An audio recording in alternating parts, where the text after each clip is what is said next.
In the shadowy corners of ancient myths, where whispered tales of terror were passed down through generations, the idea of evil was more than just a word. It was a force, a presence that lived and breathed in the stories of old.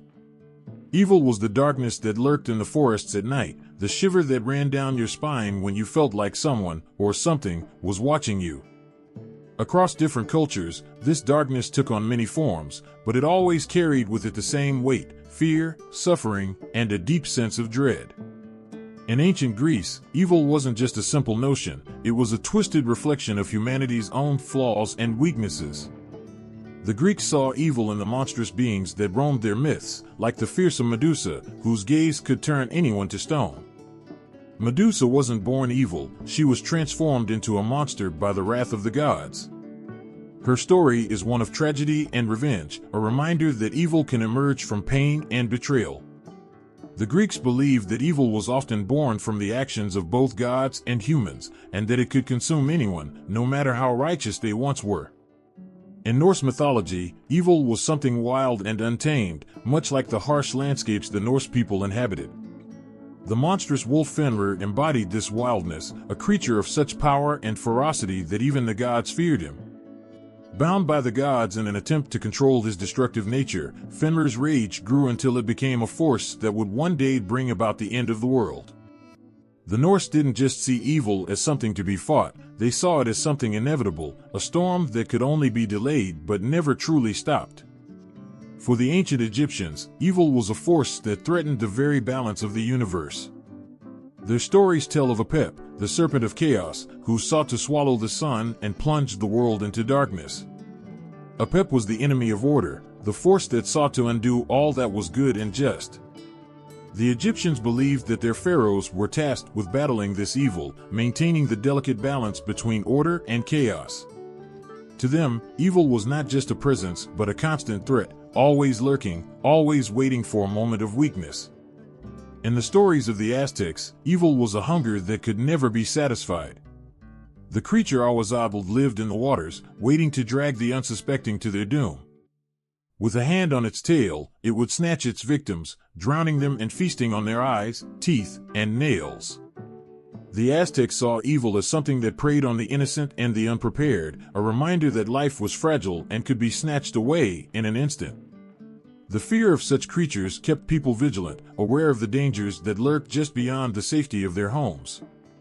In African myths, evil often came in the form of spirits and creatures that brought sickness, death, and despair. The Adze, a vampiric creature, was one such being. It could take the form of a firefly and slip into homes unnoticed, draining the life from its victims. This evil was insidious, creeping in unnoticed and leaving devastation in its wake. The people believed that these creatures could only be warded off by powerful rituals and charms, for once they had set their sights on a victim, escape was nearly impossible. In the cold and unforgiving landscapes of the Inuit, evil was seen in the Okolot, a shape-shifting monster that could appear as a wolf or an orca. This creature hunted those who wandered too close to the water's edge, dragging them into the icy depths. The Inuit believed that the world was full of spirits and creatures that could be both friend and foe, but the Okolot was a reminder that nature itself could be unforgiving and merciless. The ancient stories of Japan told of the Oni, demons that were once human but had been transformed by their own evil deeds. These creatures were strong and terrifying, embodiments of the worst parts of human nature.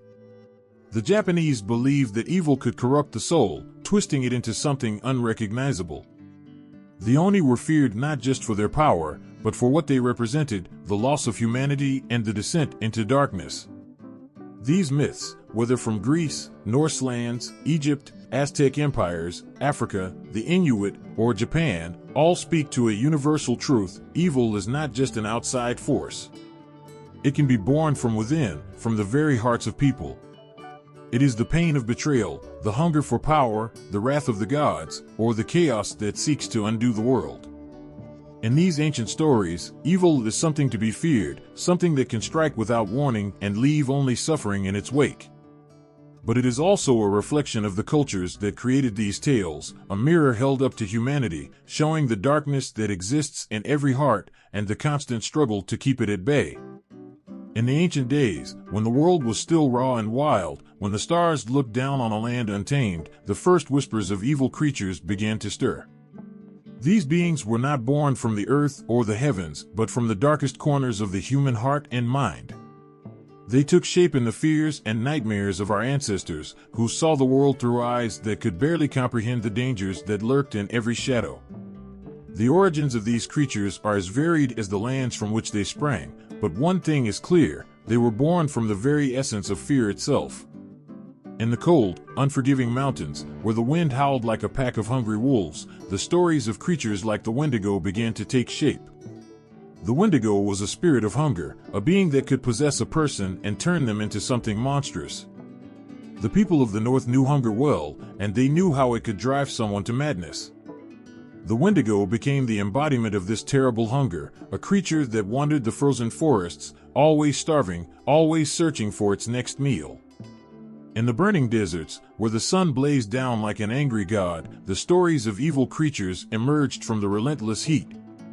The ancient Egyptians spoke of Apep, the serpent of chaos, who threatened to swallow the sun and bring eternal darkness.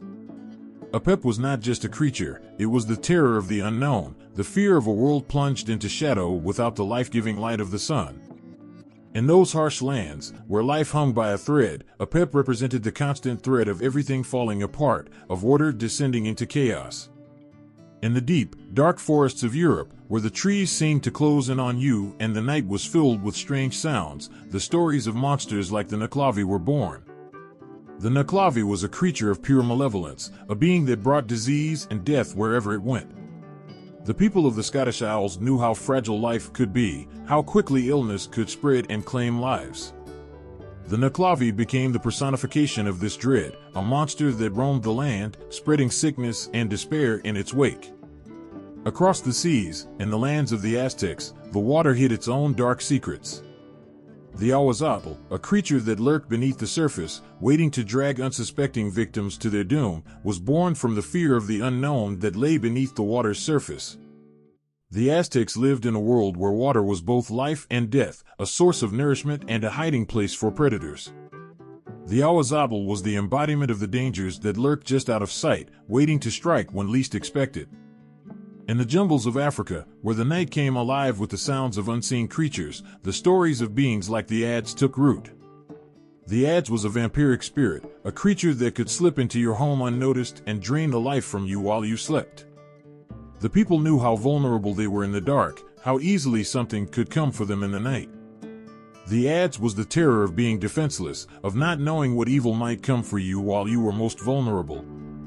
In the east, in the lands of Japan, the mountains and forests were filled with spirits and demons, born from the deep connection the people had with the natural world. The Oni, demons that were once human but had been twisted by their own evil, emerged from the belief that bad deeds could corrupt the soul.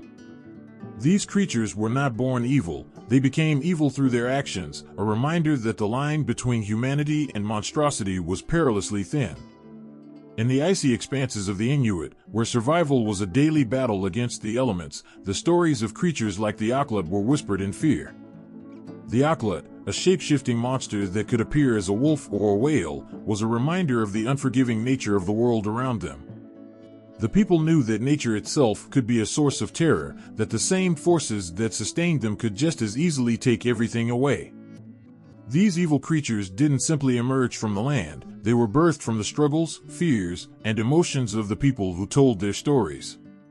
They were the nightmares that haunted the nights, the embodiments of everything that could not be controlled or understood.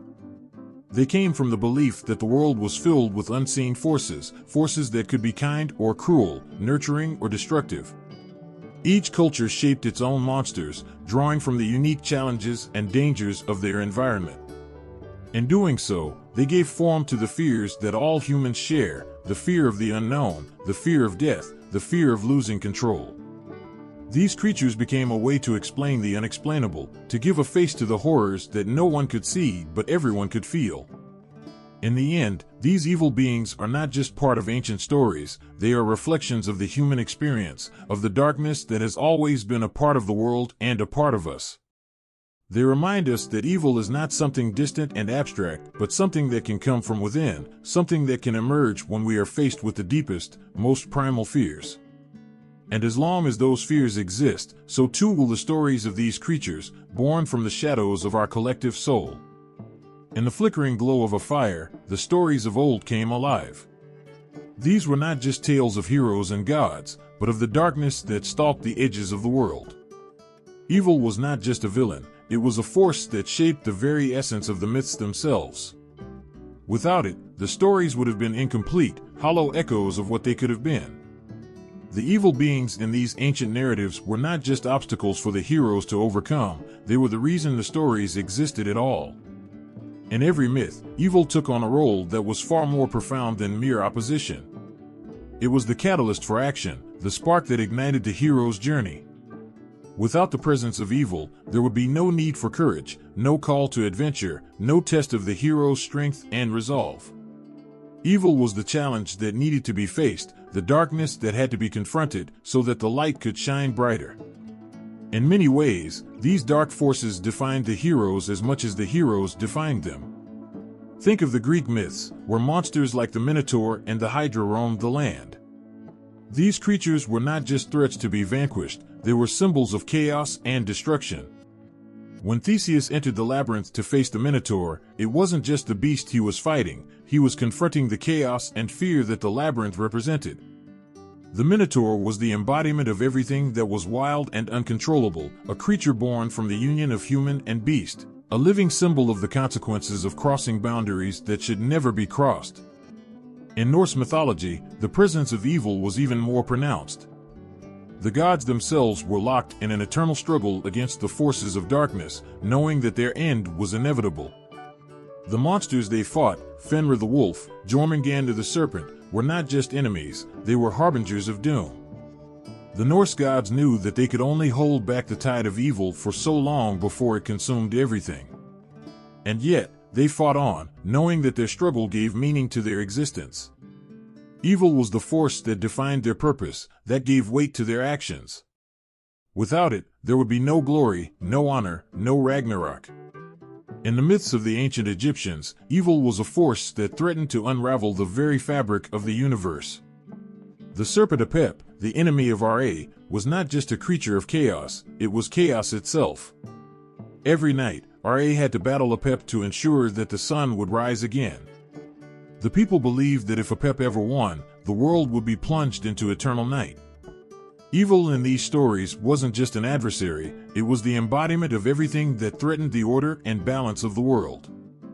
The role of these evil beings was to constantly challenge the gods, to remind them, and by extension, the people, that vigilance and strength were necessary to maintain the delicate balance of the universe.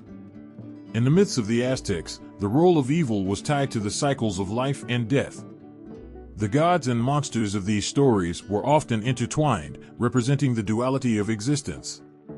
The Awazabal, with its insatiable hunger, was a reminder of the ever-present danger that lurked in the world.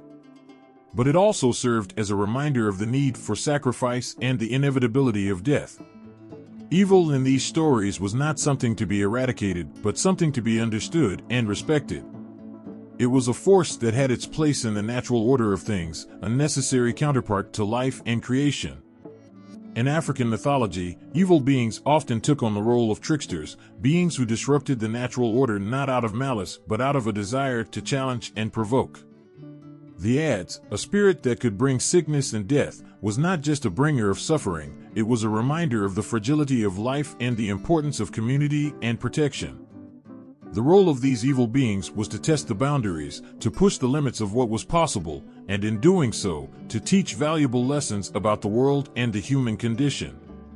In the cold, harsh landscapes of the Inuit, the role of evil was tied to survival. The Aklut, a monster that hunted those who ventured too close to the water's edge, was a reminder of the dangers that lay in the natural world.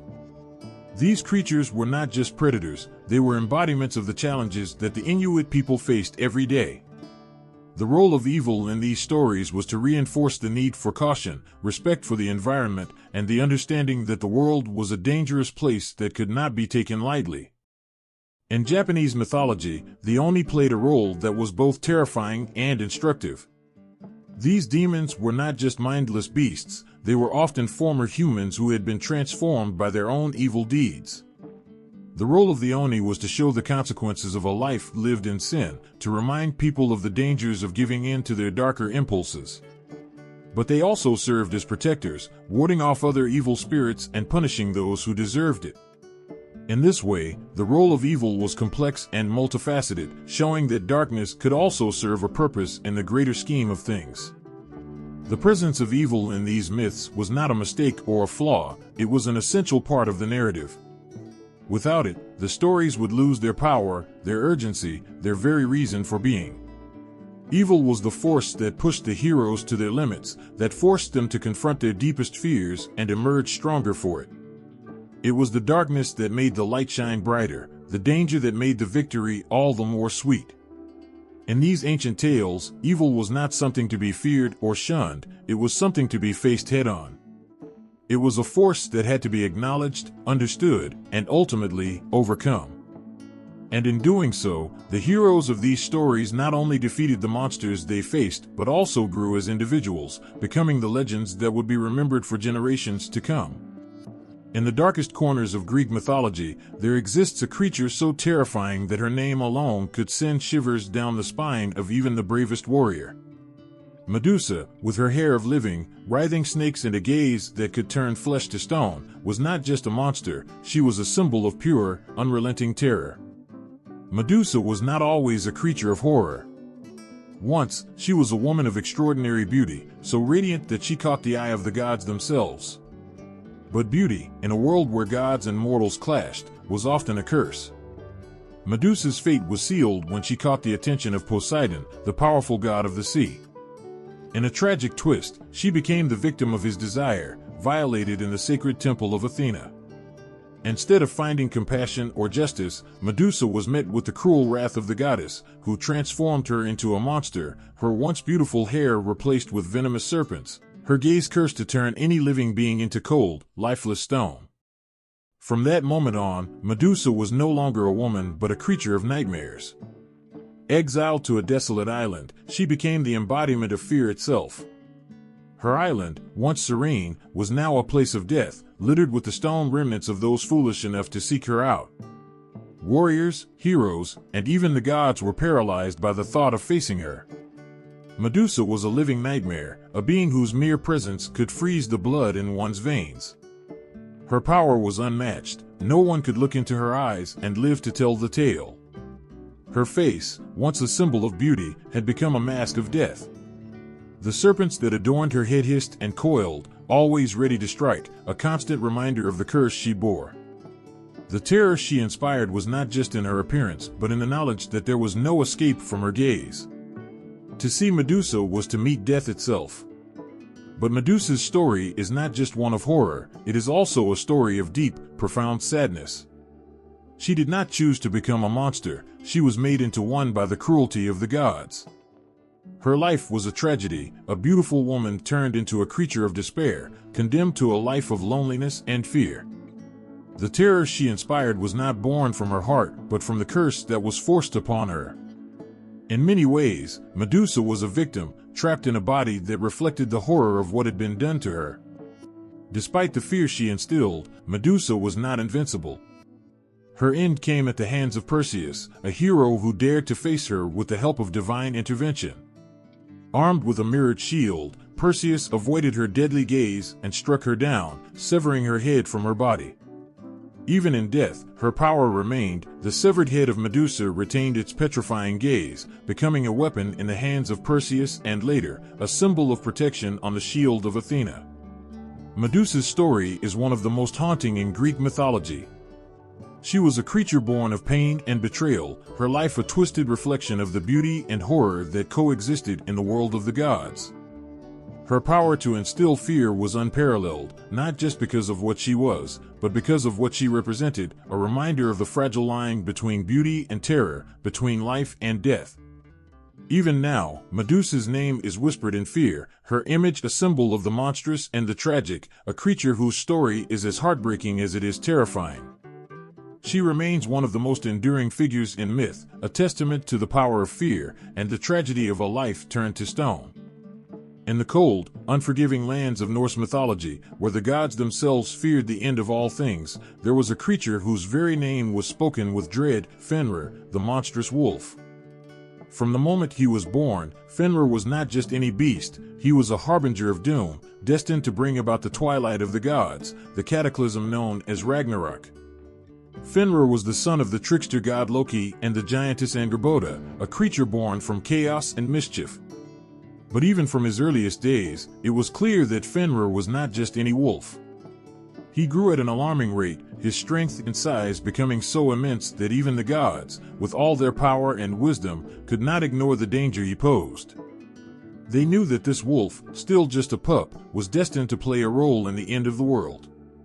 The gods, in their wisdom and fear, decided that Fenrir must be bound, for they could not bring themselves to kill him outright.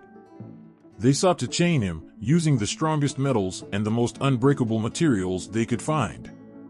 But Fenrir, with his raw, primal strength, shattered every chain they placed upon him as if they were made of straw. The gods, growing ever more desperate, commissioned the dwarves, the master craftsmen, to forge a chain like no other, Gleipnir. It was a ribbon, soft to the touch, made from the sound of a cat's footsteps, the beard of a woman, the roots of a mountain, and other impossible things. It was a chain that no strength could break, and yet, it was so light that it seemed impossible it could hold anything, let alone a beast like Fenrir. But Fenrir was no fool. He sensed the gods' fear and hesitated to allow them to bind him with this strange ribbon. He agreed to be chained only if one of the gods placed their hand in his mouth as a token of their good faith. Knowing the risk, Tyr, the god of war and justice, bravely stepped forward, placing his hand between the wolf's massive jaws. As the ribbon tightened and Fenrir realized he had been tricked, he bit down, severing Tyr's hand in a single, bloody snap. But the chain held, and Fenrir was bound, his rage echoing through the realms. Despite being bound, Fenrir's prophecy hung over the gods like a dark cloud. The seers had spoken of Ragnarok, the end of all things, where the world would be consumed by fire and flood, and the gods would face their ultimate doom. And at the heart of this prophecy was Fenrir. When Ragnarok began, it was said that Fenrir would break free from his chains, his rage and hunger fueling his strength. The earth would tremble as he broke loose, his jaws stretching wide enough to devour the sky, his lower jaw scraping the ground while his upper jaw reached the heavens. Nothing would be safe from his wrath. As the final battle approached, Fenrir's role became clear. He was not just a beast, he was the very embodiment of the chaos that would consume the world. He would face Odin, the All-Father, in battle, a confrontation that would seal the fate of the gods. Odin, the wise and powerful, who had sacrificed so much for knowledge and the protection of his realm, would meet his end in the jaws of Fenrir. The wolf would swallow him whole, a symbol of the inevitable destruction that even the mightiest could not escape. But Fenrir's story does not end with Odin's death. The wolf's hunger for destruction was insatiable, and it would take the might of Odin's son, Vidar, to bring him down. Vidar, the silent god, would avenge his father by tearing Fenrir's jaws apart, ripping the beast in two. But even in death, Fenrir's legacy would live on, for his actions would set the stage for the world's rebirth, the cycle of destruction and creation that was at the heart of Norse belief. Fenrir's tale is one of power and terror, but also of inevitability. He was a creature born from the very essence of chaos, destined to fulfill a role that no other could. His existence was a constant reminder to the gods of their mortality, of the fate that awaited them all.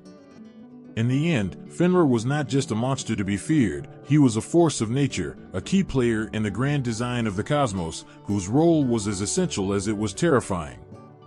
The story of Fenrir is not just about a monstrous wolf, it's about the inescapable nature of fate, the power of prophecy, and the ultimate confrontation between order and chaos. Fenrir was born to bring about the end, and in doing so, he ensured that the cycle of life, death, and rebirth would continue. His story, like all of Norse mythology, is one of stark beauty and grim inevitability, where even the gods must bow to the forces that they cannot control.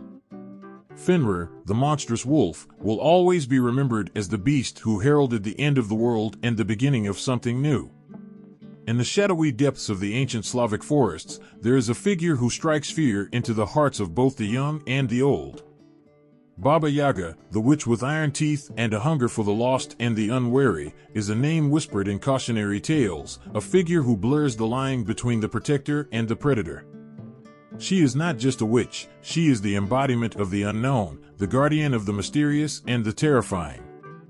Baba Yaga's home is as unsettling as the witch herself. Deep within the dark woods, far from the safety of any village, her hut stands on giant chicken legs, constantly moving, never staying in one place for too long. It spins and dances in the forest, making it impossible for those who seek her to find her unless she wishes to be found. The hut is surrounded by a fence made of human bones, the skulls of her victims glowing eerily in the night, their empty eye sockets a warning to those who dare approach. Inside this strange and terrifying home, Baba Yaga waits, her crooked form hunched over, her sharp, iron teeth glinting in the dim light. She flies through the forest in a mortar, steering with a pestle, sweeping away her tracks with a broom made of silver birch. The very air trembles with her presence, the trees themselves seeming to bow to her as she passes. Her appearance is enough to freeze the blood in one's veins, wild, unkempt hair, a nose that stretches long and sharp, and eyes that burn with an ancient, knowing fire. But Baba Yaga is more than just a fearsome witch. She is a keeper of wisdom, a guardian of the secrets hidden deep within the earth. Those who are brave, or foolish, enough to seek her out may find answers to questions no one else can answer. Yet, her help comes at a price. She tests those who come to her, pushing them to the very brink, forcing them to face their deepest fears and darkest desires. She is as likely to devour those who fail her tests as she is to grant them the knowledge they seek. Children, especially, fear Baba Yaga. Tales of her cruelty are told to keep them from wandering too far into the forest, to ensure they stay close to home where it is safe. The stories say that Baba Yaga loves the taste of tender flesh, that she lures lost children into her hut with promises of warmth and food, only to fatten them up and cook them in her great iron oven. The thought of her iron teeth gnashing down on bone and flesh is enough to keep even the bravest child awake at night, their eyes wide with terror as they imagine the creaking of her hut's chicken legs outside their window. Yet, Baba Yaga is not simply a villain. She is a complex figure, one who embodies the wild, untamed aspects of nature itself. She is as likely to offer a blessing as she is a curse. In some stories, she helps the heroes, providing them with the knowledge or tools they need to succeed in their quests. But her help is never given freely, it must be earned, often through trials that test the very soul. Baba Yaga's wisdom is ancient and vast, but it is not easily gained. Those who seek her out must be prepared to pay the price, whether it is in blood, tears, or a piece of their soul. Baba Yaga's power is not just in her magic or her fearsome appearance. It is in the way she forces those who encounter her to confront their deepest fears. She strips away the layers of civilization, exposing the raw, primal instincts beneath. In her presence, there is no room for pretenses or lies, she sees through them all. She is a mirror of the wild, a reflection of the chaotic, untamed forces that lie just beneath the surface of the human soul. To face Baba Yaga is to face the unknown, the parts of ourselves that we try to keep hidden, the fears we dare not speak aloud. She is the terror of the dark forest, the embodiment of the dangers that lurk just beyond the edge of the firelight. But she is also a reminder of the power that lies in the unknown, the potential for growth and transformation that comes from facing our fears head-on. Baba Yaga is a figure who has endured through the ages, her story passed down through generations as a warning and a lesson. She is a symbol of the duality of nature, both nurturing and destructive, a force to be feared and respected. Her presence in the forest is a constant reminder that the world is full of mysteries, that not all who wander are lost, and that sometimes, the most terrifying encounters can lead to the greatest rewards. But above all, Baba Yaga is a testament to the power of fear, the way it shapes us, guides us, and ultimately, defines us. She is the witch in the woods, the monster under the bed, the shadow in the corner of our vision. And while she may terrify us, she also teaches us that fear, when faced with courage, can lead to the greatest understanding of all. On a quiet, misty night in the Irish countryside, when the world is shrouded in shadows and the wind whispers through the trees, there is a sound that chills the very soul, a wail, haunting and mournful, that seems to rise from the depths of sorrow itself. It is the cry of the Banshee, a sound that strikes fear into the hearts of those who hear it, for it carries with it a message of impending doom. The Banshee is not a creature of flesh and bone but a spirit, a harbinger of death, whose presence is felt long before she is seen. She is a figure draped in mystery and sorrow, her voice echoing across the ages, a reminder that death is never far away. The Banshee does not choose her victims, she does not bring death herself. Instead, she is a messenger, her wail a signal that the end is near for someone in the household. The sound of her cry is like nothing else, a piercing, keening lament that cuts through the night air, leaving those who hear it trembling with fear and sorrow. She is often described as a woman, though her appearance can vary. Some say she is a beautiful young maiden with flowing hair and a pale, ghostly complexion, her eyes red from weeping. Others describe her as an old hag, bent and withered, her face etched with the lines of countless sorrows. In some tales, she appears as a washerwoman, seen by the river, washing the blood-stained clothes of those about to die.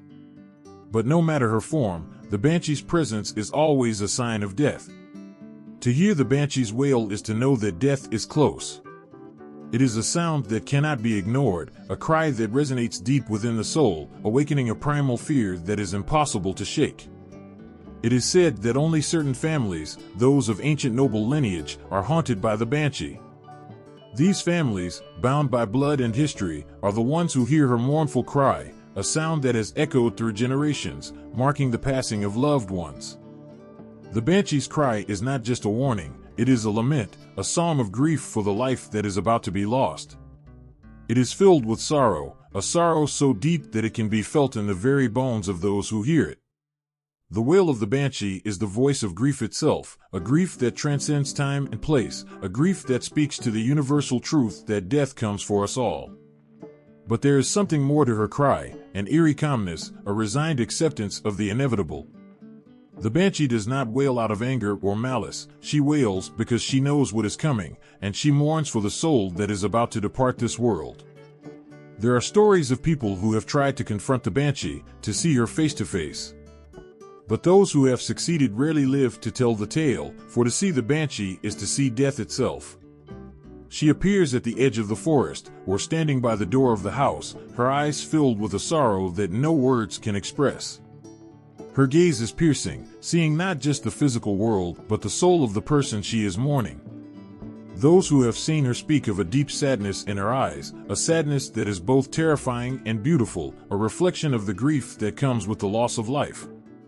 The Banshee's connection to death is profound, but she is not evil. She does not cause the death she foretells, she merely heralds it.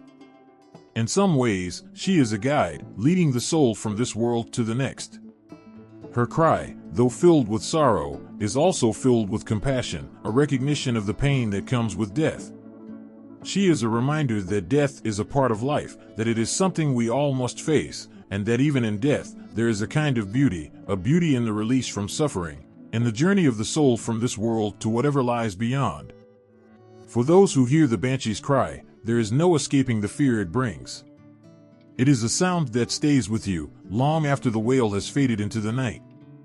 It lingers in the mind, a haunting reminder of the fragility of life, of the inevitability of death. The Banshee's wail is a call to remember those we have lost, to honor their memory, and to understand that death, while terrifying, is also a natural part of the cycle of life. The Banshee is a figure of deep emotion, a symbol of the pain and beauty that comes with the end of life. Her cry is not just a warning, it is a lament for the loss that is to come, a cry that resonates with the grief that we all feel when we lose someone we love. In the sound of the Banshee's wail, we hear the echo of our own fears, our own sorrows, and our own acceptance of the inevitable. She is a reminder that death is always near, but that it is also a part of life, a part of the world we live in, and a part of the world that awaits us all. In the heart of winter, as the world is cloaked in snow and festive lights twinkle in the windows, there is a darker figure that roams the streets, a figure that strikes fear into the hearts of children who have misbehaved. While the season is filled with joy, gifts, and the warmth of family, Krampus, the Christmas demon, lurks in the shadows, waiting to punish the naughty.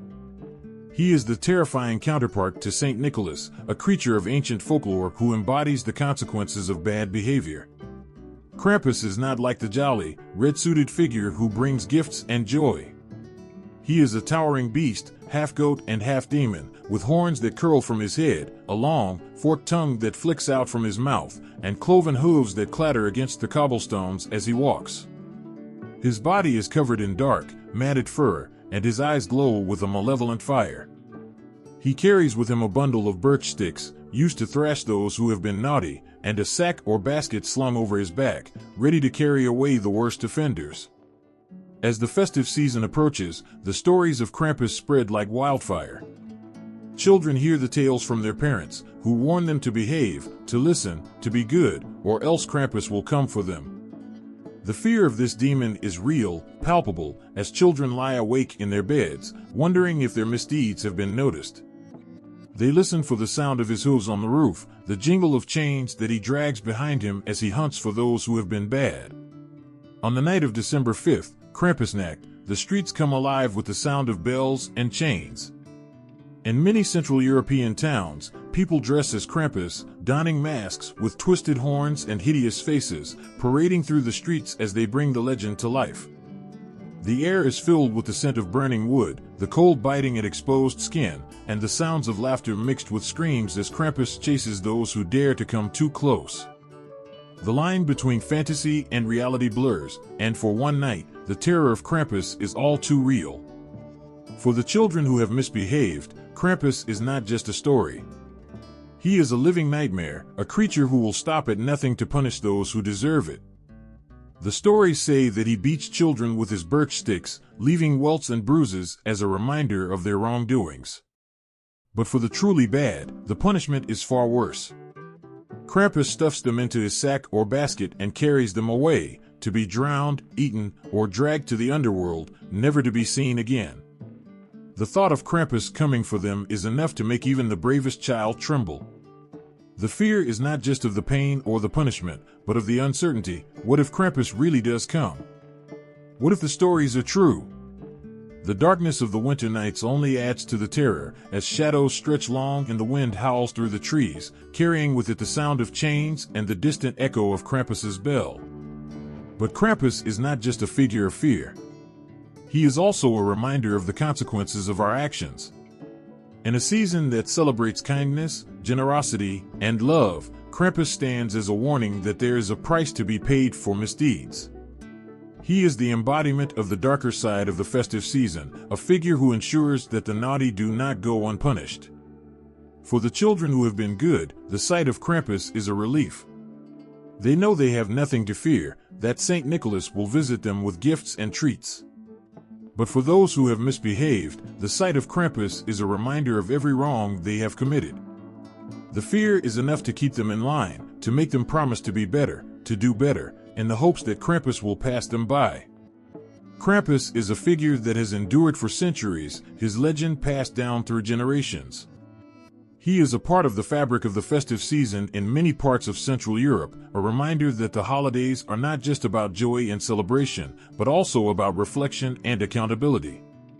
The fear he instills is a tool, a way to teach children, and perhaps even adults, that their actions have consequences. And so, as the snow falls and the world prepares for the festivities, the story of Krampus lingers in the air. The sound of bells and chains can be heard in the distance, and the flicker of a fire reveals the shadow of a figure with horns and a long, flicking tongue. Krampus is out there, watching, waiting, ready to punish those who have been naughty. The fear he brings is as much a part of the season as the joy, a reminder that in the midst of the light, there is always darkness. When the sea mist rolls in thick and heavy, and the waves crash violently against the rocky shores of Scotland, there is a creature that stirs in the darkness, a being so terrifying that even the bravest of souls tremble at the mere whisper of its name. The Nuckelavee, a horror born from the depths of the sea, is a creature of nightmares, a twisted fusion of man and horse, stripped of its skin, with its muscles and veins exposed, pulsating with a sickening, unnatural life. It is a being that brings not only fear but also plague and death, a monster whose very presence is a curse upon the land. The Nuckelavee is a vision of horror, its monstrous body a grotesque amalgamation of human and horse. The upper body of a man rises from the back of a horse, but there is nothing human about its appearance.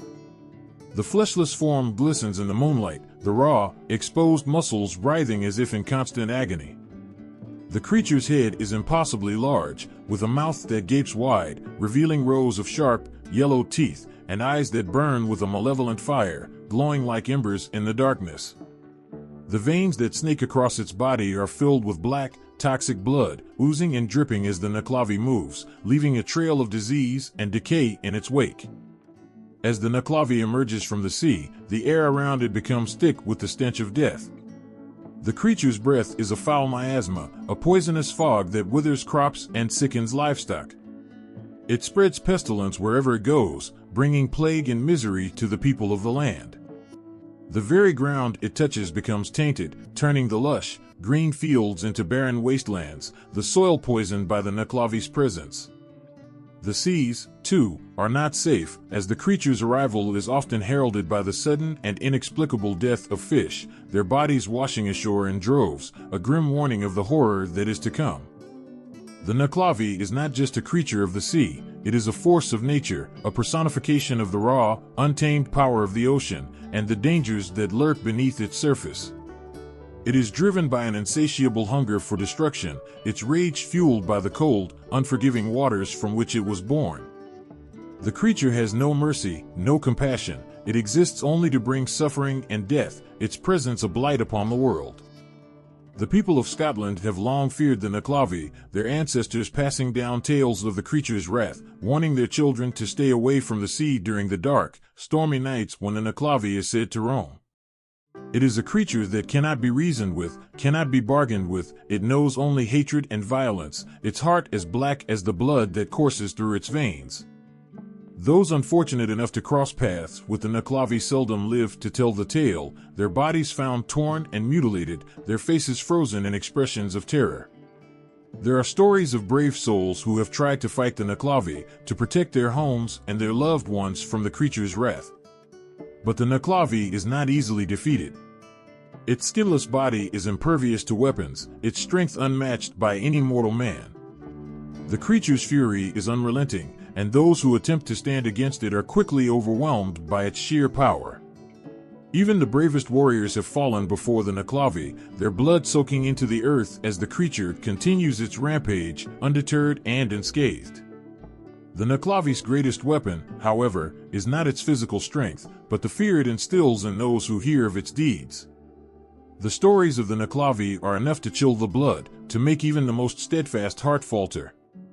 The creature is a symbol of death, a reminder of the fragility of life and the inevitability of mortality.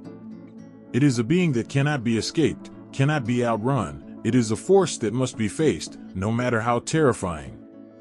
But for all its power and horror, the Nuckelavee is not invincible. It is said that the creature has one weakness, fresh water. The Nuckelavee, born of the salt sea, cannot cross fresh water, and it is this knowledge that has saved many lives. Those who are pursued by the Nuckelavee know that their only hope is to reach a river or a loch, to cross the water and leave the creature behind. But even this is not without risk, for the Nuckelavee is fast, and the journey to safety is fraught with danger. Many have perished before they could reach the water, their bodies left to rot on the shores, a grim testament to the Nuckelavee's relentless pursuit. In the cold, dark nights of Scotland, when the wind howls and the sea rages, the people huddle in their homes, praying that the Nuckelavee will not come for them. They light their fires and bar their doors, hoping to keep the creature at bay, but knowing that, should the Nuckelavee decide to strike, there is little they can do to stop it. The creature's presence is a curse, a blight upon the land, a reminder that, no matter how safe we may feel, there is always something lurking in the shadows, waiting to bring death and destruction. The Nuckelavee is a horror unlike any other, a creature of nightmare and legend, its name whispered in fear and dread. It is a reminder of the darkness that exists in the world, the evil that lies just beneath the surface, waiting for the right moment to rise and strike. The Nuckelavee is not just a monster, it is the embodiment of fear itself, a terror that cannot be escaped, cannot be defeated, only endured. And as long as the sea continues to crash against the shores of Scotland, the Nuckelavee will continue to haunt the land, a reminder that, in the end, death comes for us all. In the ancient world, where shadows stretched long and deep across the deserts of Persia, a malevolent force loomed large in the hearts and minds of the people. This force had a name that was whispered with dread and reverence, Ahriman. To the ancient Persians, Ahriman was not just a being of darkness, but the very essence of evil itself. His presence was felt in every act of destruction, every whisper of doubt, and every corner where light feared to tread. He was the embodiment of chaos and despair, the eternal adversary to all that was good and pure. In the ancient texts, Ahriman is depicted as a being of immense power and malevolence, a force that sought to corrupt and destroy everything that Ahura Mazda, the god of light and wisdom, had created. Ahriman's hatred for Ahura Mazda was boundless, and his desire to bring ruin to the world was relentless. He was the shadow to Ahura Mazda's light, the chaos to his order. The struggle between Ahriman and Ahura Mazda was not just a battle between two gods, but a cosmic conflict that defined the very nature of existence. The eternal struggle between Ahriman and Ahura Mazda was one of the central themes of Persian mythology. It was a battle that raged not only in the heavens, but also within the hearts of men. Ahriman sought to corrupt humanity, to turn them away from the path of righteousness and lead them into darkness. He whispered lies into their ears, sowing seeds of doubt and despair, feeding their fears and their anger. His influence was insidious, creeping into the minds of even the most devout, twisting their thoughts and turning them against each other. But Ahriman's power was not just psychological, it was physical as well. He unleashed plagues and disasters upon the world, causing famine and suffering wherever his shadow fell. Crops withered under his gaze, and rivers dried up at his touch. He sent forth his minions, demons of unspeakable horror, to torment the living and spread his corruption. These creatures were embodiments of his wickedness, twisted and deformed, their very existence a blight upon the earth. Yet, despite his immense power, Ahriman was not invincible. Ahura Mazda, with his infinite wisdom and light, stood as the eternal opponent to Ahriman's darkness. Their battle was a reflection of the duality of existence, the never-ending conflict between good and evil, light and darkness, creation and destruction. It was a struggle that could never truly be won, for as long as there was light, there would be shadows, as long as there was good, there would be evil. The people of Persia lived in constant awareness of this cosmic battle. They saw the evidence of Ahriman's influence in the world around them, in the storms that ravaged their lands, in the sickness that claimed their loved ones, and the hatred that tore communities apart. But they also took comfort in the knowledge that Ahura Mazda was always there, watching over them, guiding them through the darkness, and helping them resist Ahriman's temptations. Ahriman's presence was felt most strongly in the moments of greatest despair, when the light seemed to fade, and hope was a distant memory. It was in these moments that Ahriman sought to claim victory, to snuff out the last flicker of goodness and plunge the world into eternal darkness. But it was also in these moments that the resilience of the human spirit shone brightest. For no matter how powerful Ahriman became, no matter how deep the shadows grew, the light of Ahura Mazda could never be fully extinguished. Ahriman's story is not just one of terror and destruction, it is also a reminder of the strength that lies within us all. The battle between Ahriman and Ahura Mazda is a reflection of the battles we all face in our own lives, the struggle between our better selves and our darker impulses, between hope and despair, between love and hate. Ahriman may be a force of unimaginable evil, but he is also a symbol of the challenges we must overcome, the darkness we must confront if we are to find the light. The story of Ahriman is one that resonates through the ages, a timeless tale of the fight between good and evil. It is a story that reminds us of the fragility of life, the ease with which darkness can slip in and take hold, but also of the power we all have to resist that darkness, to hold onto the light, and to fight for what is good and just. In the end, Ahriman's greatest weapon is not his power to destroy, but his ability to instill fear, to make us doubt ourselves and the goodness of the world around us. But as long as there is even a single flicker of light, Ahriman can never claim total victory. The battle between Ahriman and Ahura Mazda is a story of hope as much as it is a story of fear, a reminder that no matter how dark the night may be, the dawn will always come. In the quiet hours of the night, when the world seems still, a mother's greatest fear takes shape in the darkness. The fear is not of what she can see but of what lurks in the unseen corners of the world, waiting for the perfect moment to strike. Among the most terrifying figures in ancient Mesopotamian mythology is Lamashtu, a demoness whose very name sends shivers down the spine. She is the embodiment of terror for mothers and infants, a being who preys on the most vulnerable with a hunger that knows no bounds. Lamashtu's origins are shrouded in mystery, but her reputation is well known. Unlike other malevolent beings that thrive on chaos and destruction, Lamashtu's cruelty is personal, intimate. She doesn't simply cause harm, she targets those who are defenseless, making her one of the most feared entities in Mesopotamian lore. Her victims are mothers and their newborns, the most innocent of lives, and she feeds on their fear and suffering with a relentlessness that is unmatched. Her appearance alone is enough to induce terror. Lamashtu is often depicted as a grotesque figure with the head of a lioness, the ears and teeth of a donkey, and the body of a woman.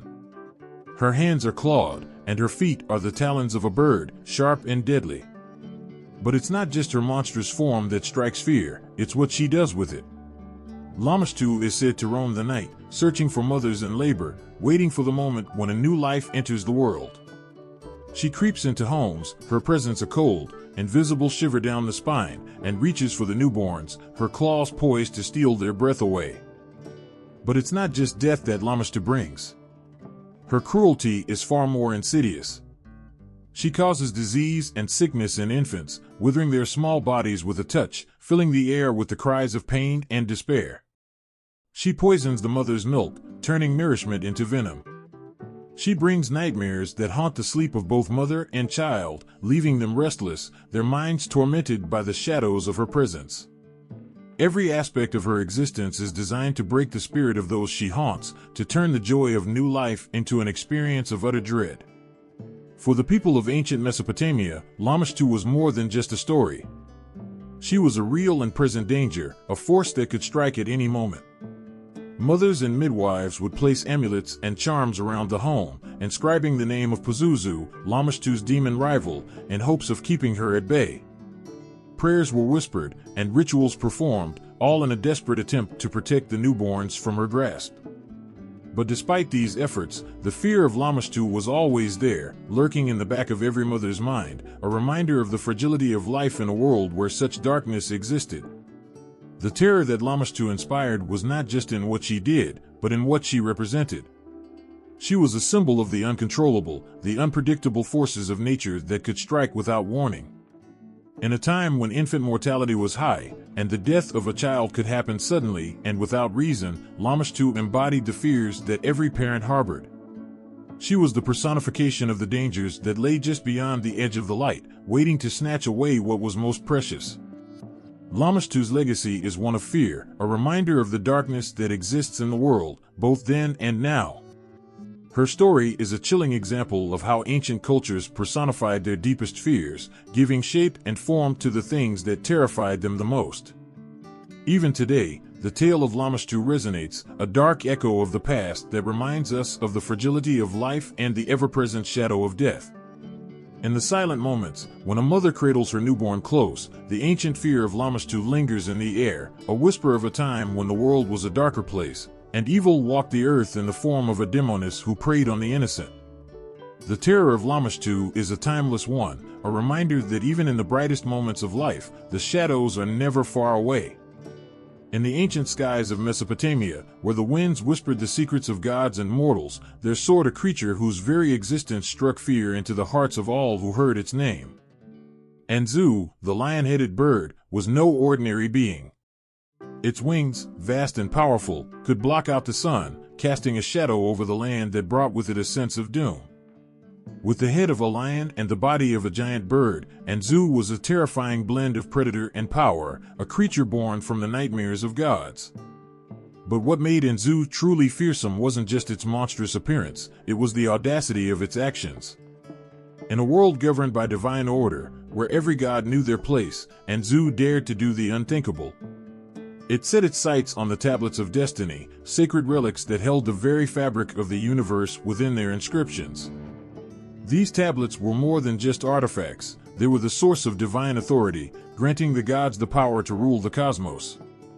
To possess them was to hold the fate of all creation in one's grasp. Anzu's decision to steal the tablets of destiny was an act of defiance so bold, so reckless, that it sent shockwaves through the heavens. The gods, who had always been the ultimate rulers of the world, suddenly found themselves at the mercy of a creature they had once considered beneath them. Anzu, with its wings like thunderclouds and its roar like the howling wind, had disrupted the cosmic order, throwing the universe into chaos. As Anzu took flight with the tablets clutched in its claws, the world began to unravel. The sky darkened, the earth trembled, and the seas roared as if in protest.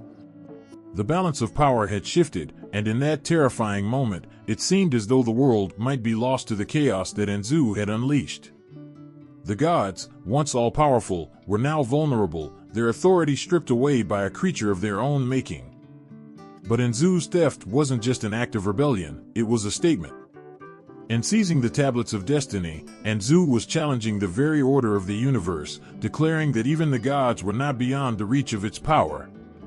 It was a declaration of independence, a bold assertion that no force, not even the divine, could control it. Anzu was no mere servant of the gods, it was a force unto itself, a creature that answered to no one. The fear that Anzu inspired was not just in the gods, but in all who lived under their rule. For if a creature like Anzu could defy the gods, what hope did mortals have against such a being?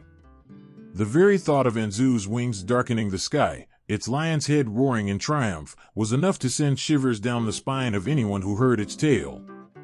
The fear was not just of death, but of something far worse, a world where chaos reigned, where the natural order was overturned, and where the future was uncertain. The gods, realizing the gravity of the situation, knew they had to act.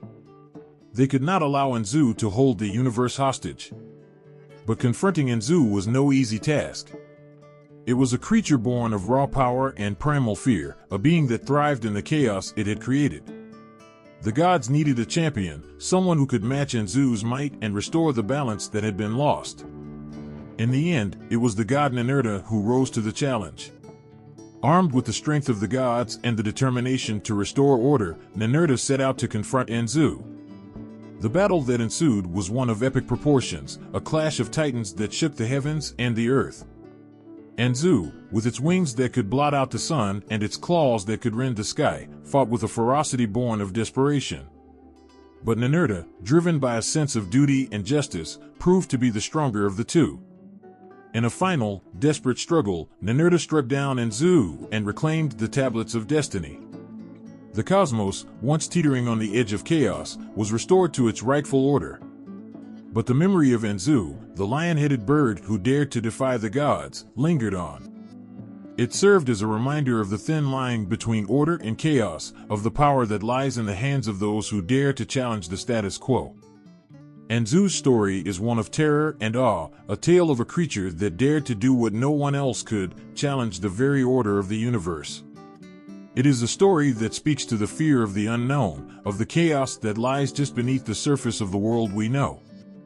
And it is a story that, even today, continues to haunt the imagination, a reminder that even the gods are not immune to the forces of rebellion and defiance.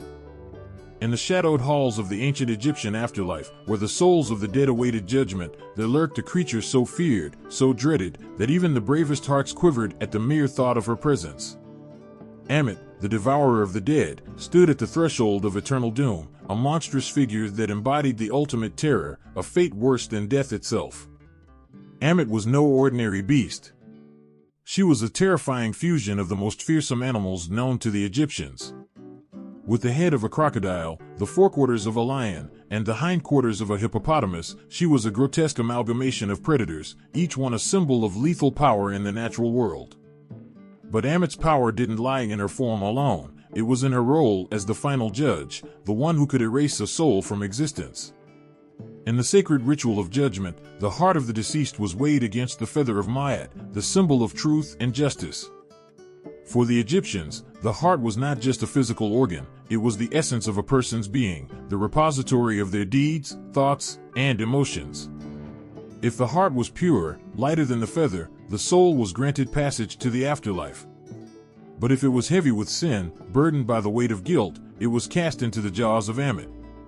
There was no escape for the unworthy. In that terrifying moment when the scales tipped, Ammit's eyes gleamed with a hunger that could not be sated. The condemned soul, once filled with hope for eternal peace, would face the horror of annihilation. Ammit did not merely kill, she consumed. To be devoured by Ammit was to be erased from existence, to have one's very essence obliterated. There would be no afterlife, no chance of redemption, only a descent into nothingness. The thought of Ammit's waiting jaws haunted the living. It wasn't just the fear of death that gripped them, but the fear of being found unworthy, of failing the ultimate test. Ammit represented the end of hope, the final, irrevocable judgment that no one could escape. Her presence in the judgment hall was a constant reminder that the moral choices of life carried eternal consequences. Every lie, every act of cruelty, every moment of selfishness added weight to the heart, inching it closer to Ammit's maw. But Ammit was not just a figure of fear, she was a symbol of the cosmic order that governed the Egyptian worldview. In a land where the balance of Myat was the cornerstone of existence, Ammit was the enforcer of that balance. Her role was not one of malice, but of necessity. She existed to maintain the harmony of the universe, to ensure that the wicked could not taint the purity of the afterlife. Without her, the very fabric of the cosmos would unravel. The image of Ammit devouring the unworthy heart was a stark warning to the living. It was a call to live a life of righteousness, to uphold the principles of Myat in every action, every thought. The Egyptians believed that to avoid Ammit's jaws, one must live in harmony with the world, with others, and with the divine. It was a daunting task, one that required constant vigilance and self-reflection. But the alternative, a soul consumed by Ammit, erased from the eternal cycle of life, was a fate too horrifying to contemplate. For those who stood before Ammit, heart heavy with sin, the moment of judgment was one of sheer terror. There was no pleading, no bargaining, no chance for mercy. Ammit was the final arbiter, and her decision was absolute. To see her jaws open wide, to feel the breath of death upon one's skin, was to face the end of all things. In that moment, the soul knew that it had failed, that its existence was forfeit. The stories of Ammit were passed down through generations, a chilling reminder of the consequences of living a life out of balance.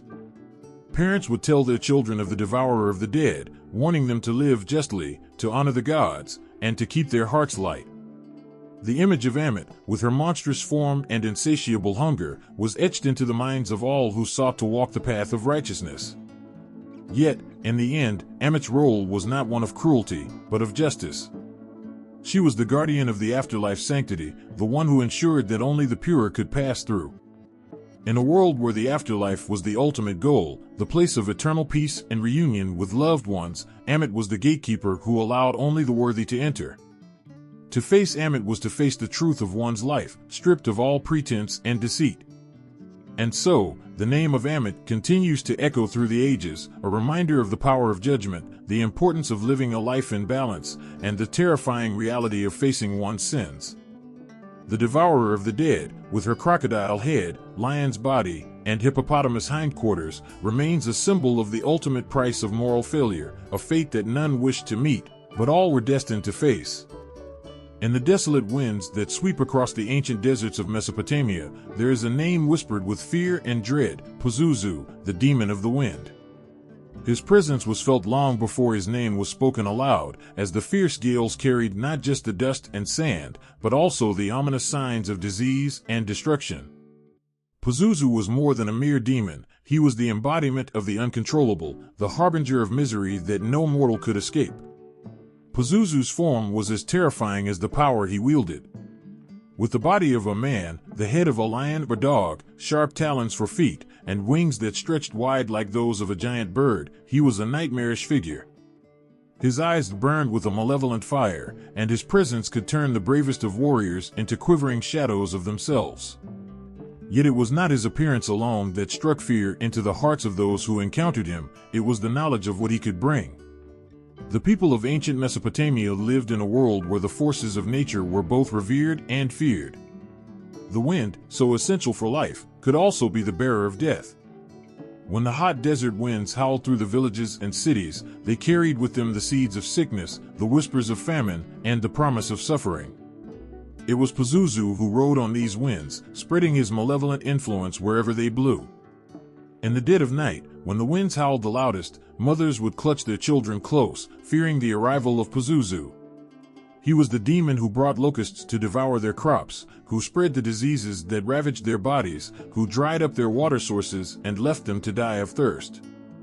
There was no reasoning with Pazuzu, no offering or prayer that could appease him. He was a force of pure malevolence, driven by an insatiable desire to inflict suffering. But it was not just the physical torment that Pazuzu brought, it was the psychological terror, the dread that settled deep in the bones of those who knew he was near. The mere thought of his presence could break the will of even the most steadfast individuals. Pazuzu thrived on this fear, using it to fuel his power and spread his influence further. Even the gods themselves seemed powerless against Pazuzu's wrath. While they could offer protection and guidance, they could not stop the wind, nor could they fully shield their followers from the devastation that Pazuzu could unleash. The people turned to charms and amulets, hoping to ward off his evil, but these were small comforts against a force as relentless as Pazuzu. And yet, Pazuzu was not a demon who acted without purpose. His destructive power was often seen as a test, a way to remind humanity of their vulnerability, their dependence on forces beyond their control. He was a reminder of the thin line that separated life from death, health from sickness, prosperity from ruin. In this way, Pazuzu was both feared and respected, a being who held the balance of life in his grasp and could tip it at any moment. But it was not just the wind that Pazuzu commanded. He was also the demon of disease, the bringer of plagues that could wipe out entire populations. In the sweltering heat of summer, when the air was thick with the stench of decay and the flies buzzed in endless swarms, it was said that Pazuzu was near, spreading sickness with every gust of wind. His influence was felt in the fevers that burned through the bodies of the young and old alike, in the boils that festered and refused to heal, in the coughs that racked the lungs and stole the breath of life. Those who fell victim to Pazuzu's wrath often did so without warning. One day they were healthy, and the next they were gasping for breath, their bodies racked with pain, their minds clouded with delirium. There was no cure for the diseases that Pazuzu brought, no remedy that could undo the damage he inflicted. The only hope was to survive, to endure the torment and emerge on the other side, if one was lucky enough to do so. In the face of such overwhelming power, the people could do little but try to protect themselves as best they could. They would carve the image of Pazuzu into small amulets and wear them around their necks, hoping that by acknowledging his power, they could avoid his wrath. These amulets, depicting the fearsome demon with his wings spread wide and his claws bared, were a common sight, a desperate attempt to keep the wind at bay. Yet even these protective measures were not always enough. Pazuzu was a cunning demon, and he took pleasure in tormenting those who tried to escape his grasp.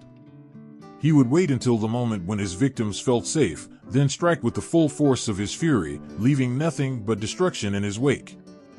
There was no predicting his movements, no understanding his motives. Pazuzu was chaos incarnate, and those who lived in his shadow knew that their lives could be upended at any moment. In the end, Pazuzu was a symbol of the uncontrollable, the unpredictable forces that shaped the world of ancient Mesopotamia. He was a reminder that life was fragile, that safety was an illusion, and that at any moment, the winds could change, bringing with them the full fury of the demon of the wind. Those who survived his wrath did so not through strength or cunning, but through sheer luck, through the grace of forces beyond their understanding. And so, the name of Pazuzu continues to be spoken with fear and reverence, a reminder of the power of nature, the fragility of life, and the ever-present threat of destruction that lurks just beyond the horizon. In the heart of West Africa, where the dense forests whisper with ancient secrets, there is a presence that haunts the night. It slips through the shadows, unseen but always felt, a creature born from the darkest fears of humanity. This is the Adze, a spirit unlike any other, feared for its insatiable hunger and its thirst for blood.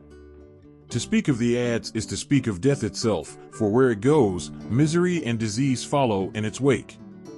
The Adze is not a creature of flesh and bone, but a spirit that can take many forms. By day, it might hide within the body of an ordinary insect, flitting through the air unnoticed. But when night falls, it reveals its true nature. In the darkness, the Adze transforms, becoming a force of malevolence that seeks out the warmth of human blood. It is said to slip through the cracks of homes, finding its way to those who sleep, who dream, who are unaware of the terror that draws near. The people of West Africa know to fear the night, for it is then that the Adze is most powerful. Its presence is heralded by a sense of unease, a coldness that seeps into the bones, making the air thick with dread. The Adze moves silently, effortlessly, drawn to its victims like a moth to a flame. It feeds on their life force, draining them until there is nothing left but a shell, a body robbed of its vitality. Those who are touched by the Adze often waste away, their health declining with no apparent cause, their spirits broken by a force they cannot see or understand. But the Adze does not merely steal life, it spreads death like a contagion. In villages where the Adze has been, sickness spreads like wildfire. The elders speak of times when entire communities have been wiped out, their bodies ravaged by diseases that no healer could cure. The Adze's hunger is relentless, and its victims are many, young and old, strong and weak, none are safe from its grasp. Mothers clutch their children close, praying for protection, for mercy, but the Adze is merciless. It is said that once it has marked a family, it will return again and again, feeding until there is nothing left to take. The thought of the Adze's return is enough to drive some to madness, their minds consumed by the fear of the unknown, of a death that comes silently in the night. To protect themselves, the people turn to rituals and charms, desperate to keep the Adze at bay. They burn incense, chant prayers, and mark their doorways with symbols meant to ward off evil. But the Adze is clever, and it knows how to slip past even the most well-guarded defenses. It is a spirit of cunning and deceit, a predator that thrives on fear. Stories of the Adze are passed down through generations, each tale more terrifying than the last. They speak of entire villages abandoned, the people driven away by the relentless attacks of the Adze. They speak of families who were once strong and proud, reduced to husks by the creature's unending thirst. And they speak of the hopelessness that comes when faced with a force that cannot be fought, that cannot be reasoned with. Some say that the Adze is drawn to those who harbor resentment or anger, that it feeds not just on blood, but on the darkness within the human heart. It is a creature born from the shadows of the soul, a reflection of the worst parts of ourselves. To encounter the Adze is to confront that darkness, to face the reality of our own mortality, our own vulnerability. The fear of the Adze is not just a fear of death, but a fear of what comes after. The people believe that those who fall victim to the Adze are cursed, their souls trapped in a state of unrest, unable to find peace in the afterlife. It is said that the Adze takes more than just blood, it takes the very essence of a person, leaving them hollow, incomplete. This fear is what drives the people to such lengths to protect themselves, to keep the Adze away at all costs. Yet, despite the terror it brings, the Adze is also a reminder of the fragility of life. In a world where the Adze exists, every moment of health, of happiness, is a gift, a fleeting thing that can be taken away in an instant. The people live with this knowledge, with the understanding that death is never far away, that it can come in the form of a spirit, a creature that moves through the night with the intent to kill. But even in the face of such horror, there is resilience. The people of West Africa have learned to live with the Adze, to acknowledge its presence without succumbing to despair. They tell their stories, they share their fears, and in doing so, they find strength.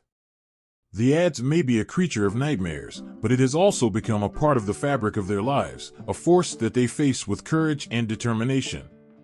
The Adze's legend continues to live on, a tale that is told with hushed voices around the fire, a story that chills the blood and haunts the mind. It is a reminder of the darkness that exists in the world, of the dangers that lie unseen, waiting to strike. But it is also a testament to the human spirit, to the will to survive even in the face of overwhelming odds.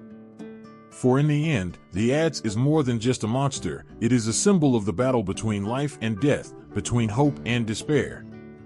And as long as the people continue to fight, to protect their loved ones, to face the night with courage, the Adze can never truly win. It may take lives, it may spread fear, but it cannot break the spirit of those who refuse to give in to the darkness. In the quiet of the night, when the world seems to hold its breath, there lurks a tiny creature that has the power to turn dreams into nightmares. This is the Tokoloshe, a being so small and unassuming that it seems almost impossible to imagine the dread it brings.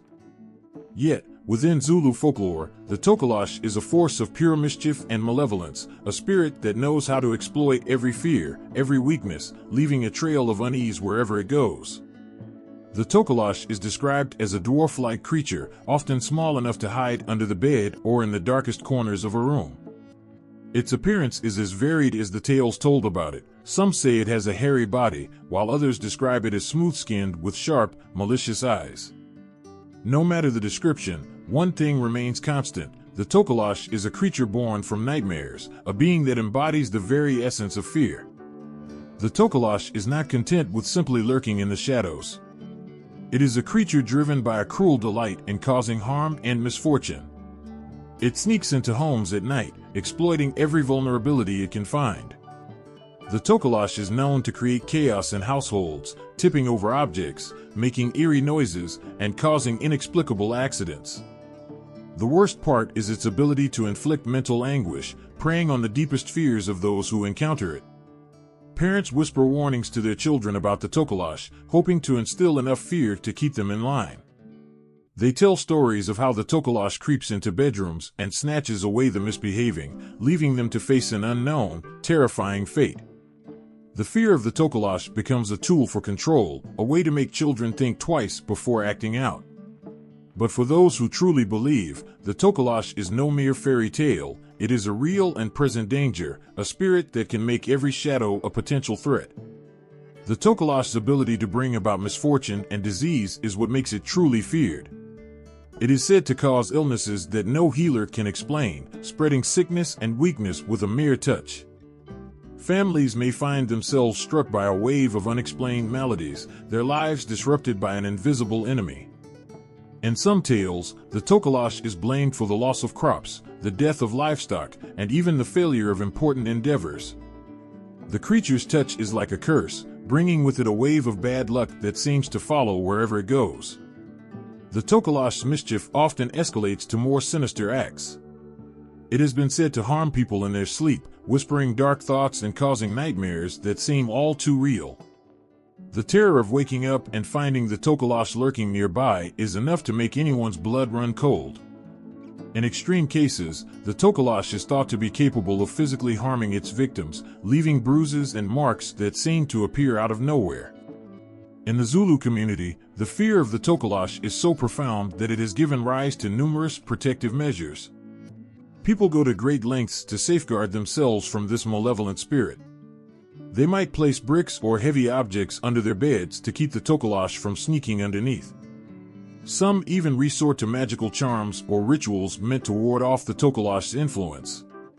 The belief in these protective measures speaks to the deep-seated fear the Tokoloshe inspires, as well as the lengths to which people will go to avoid its wrath. The Tokoloshe's presence is a haunting reminder of how fear can shape our lives. Its story taps into the universal dread of the unseen, of the things that go bump in the night. It is a creature that embodies the darkest corners of our imagination, a being that turns ordinary moments into scenes of terror. Even though it may be small and elusive, the Tokoloshe's ability to instill fear is immense, its presence a chilling reminder of the shadows that dwell within us all. For those who have faced the Tokoloshe, the experience leaves an indelible mark. The fear and anxiety it brings are not easily forgotten. The Tokoloshe becomes a symbol of the vulnerabilities we all have, the fears we can't always explain, and the shadows that lurk just out of sight. The stories of the Tokoloshe, passed down through generations, serve as a testament to the power of myth and the ways in which it can touch the very core of our being. In the end, the Tokoloshe is more than just a creature of folklore, it is a manifestation of our deepest fears and the ways in which those fears can control us. It reminds us that sometimes, the greatest terrors are not those we can see or touch, but those that dwell in the darkness of our minds. The Tokoloshe may be a tiny creature, but its ability to instill fear is vast, its impact profound, and its legacy enduring. In the grand tapestry of Hindu mythology, the eternal struggle between the Devas and the Asuras stands out as a tale of cosmic proportions, filled with drama and passion that echoes through the ages. This is not just a story of gods and demons, it is a powerful saga of ambition, envy, and the relentless quest for power that stirs the very fabric of the universe.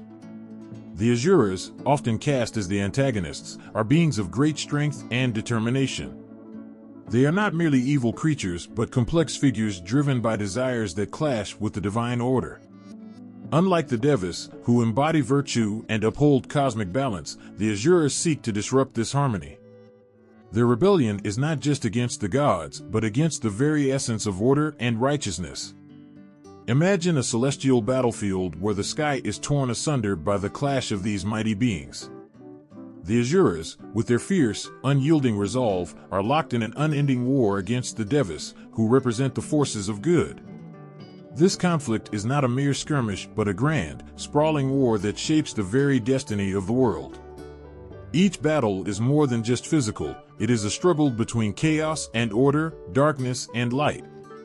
The Asuras are often depicted with immense power, their might almost rivaling that of the gods they oppose. Yet, it is their ambition that makes them particularly dangerous. They are driven by an insatiable desire to dominate and control, to overthrow the divine order and impose their will upon the cosmos. This ambition is not just a personal craving but a profound, existential force that challenges the balance of the universe itself. In their quest for supremacy, the Asuras undertake feats of great daring and audacity. They perform intense penances, sacrifices, and rituals to gain favor from the gods or to wrest control of divine powers from them. These actions are not mere displays of strength, but profound acts of devotion and cunning, driven by a determination to achieve their goals at any cost. One of the most dramatic episodes in this epic struggle is the churning of the ocean, a grand cosmic event that embodies the conflict between the Devas and the Asuras. The ocean, filled with the nectar of immortality, becomes the battlefield where both sides strive to claim the prize that will grant them eternal power. The Asuras, with their relentless ambition, attempt to seize this nectar to become immortal and overpower the gods. The tension is palpable as the gods and demons work together, only to betray each other at the crucial moment, reflecting the complexity of their enmity. This battle is not just a clash of physical forces, but a deep, emotional conflict.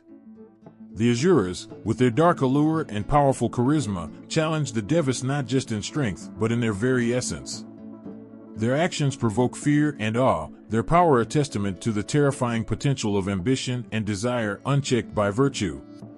Yet, despite their formidable might, the Asuras are often portrayed as tragic figures. Their downfall is not merely a consequence of their power, but of their inability to temper their ambition with wisdom and virtue. Their stories are filled with moments of grandeur and glory, but also with profound lessons about the nature of power and the perils of hubris. Their ultimate defeat is not just a victory for the Devas, but a poignant reminder of the limits of unchecked ambition. Asuras represent a part of the human condition, embodying the struggle between our highest ideals and our lowest desires.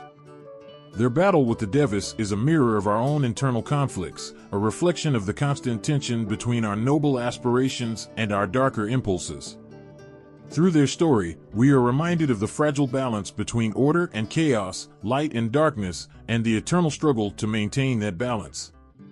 The narrative of the Asuras and the Devas is a powerful and emotional epic that speaks to the core of human experience. It is a story of conflict and resolution, of ambition and redemption, and of the enduring struggle to achieve harmony in a world fraught with challenges. As the Devas and Asuras continue their eternal dance, they remind us of the powerful forces that shape our lives and the eternal quest for balance in a world of constant change. In the heart of ancient Japan, beneath the shadow of towering mountains and amidst the whisper of dense forests, a monstrous serpent coiled in darkness, its very presence a source of dread. This was Yamata no Orochi, an eight-headed dragon whose mere name sent shivers down the spines of the bravest souls. Its story is not just a tale of fearsome power, but one of heroism and sacrifice that echoes through the ages.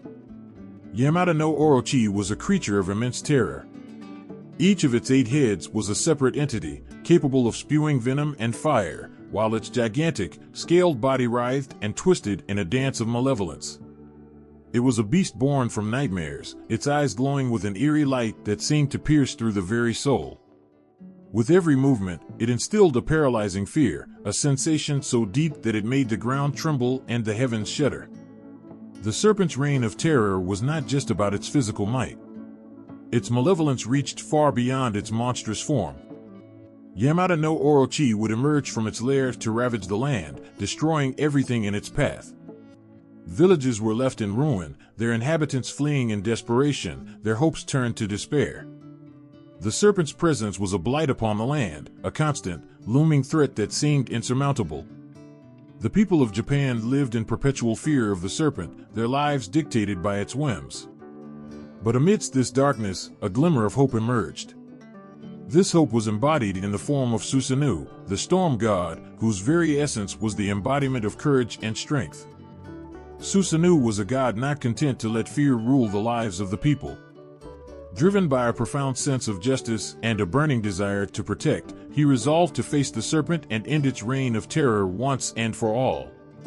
The battle between Susanoo and Yamata no Orochi is more than a mere clash of strength. It is a confrontation between light and darkness, hope and despair. Susanoo's arrival was a moment of profound anticipation. He came not only as a god of storm and thunder, but as a beacon of hope for those who had been living in fear. Armed with his divine might and unyielding resolve, he stood before the monstrous serpent, ready to face the embodiment of their nightmares. The confrontation was nothing short of epic. Each head of Yamata no Orochi was a formidable opponent in its own right, capable of devastating attacks. But Susanoo was relentless. He fought with a ferocity that was both awe-inspiring and terrifying. The clash of divine power against monstrous strength created a storm of its own, a tempest of fury and light that illuminated the darkness of the serpent's lair. The battle reached its climax when Susanoo, guided by sheer will and divine purpose, managed to strike at the heart of the serpent.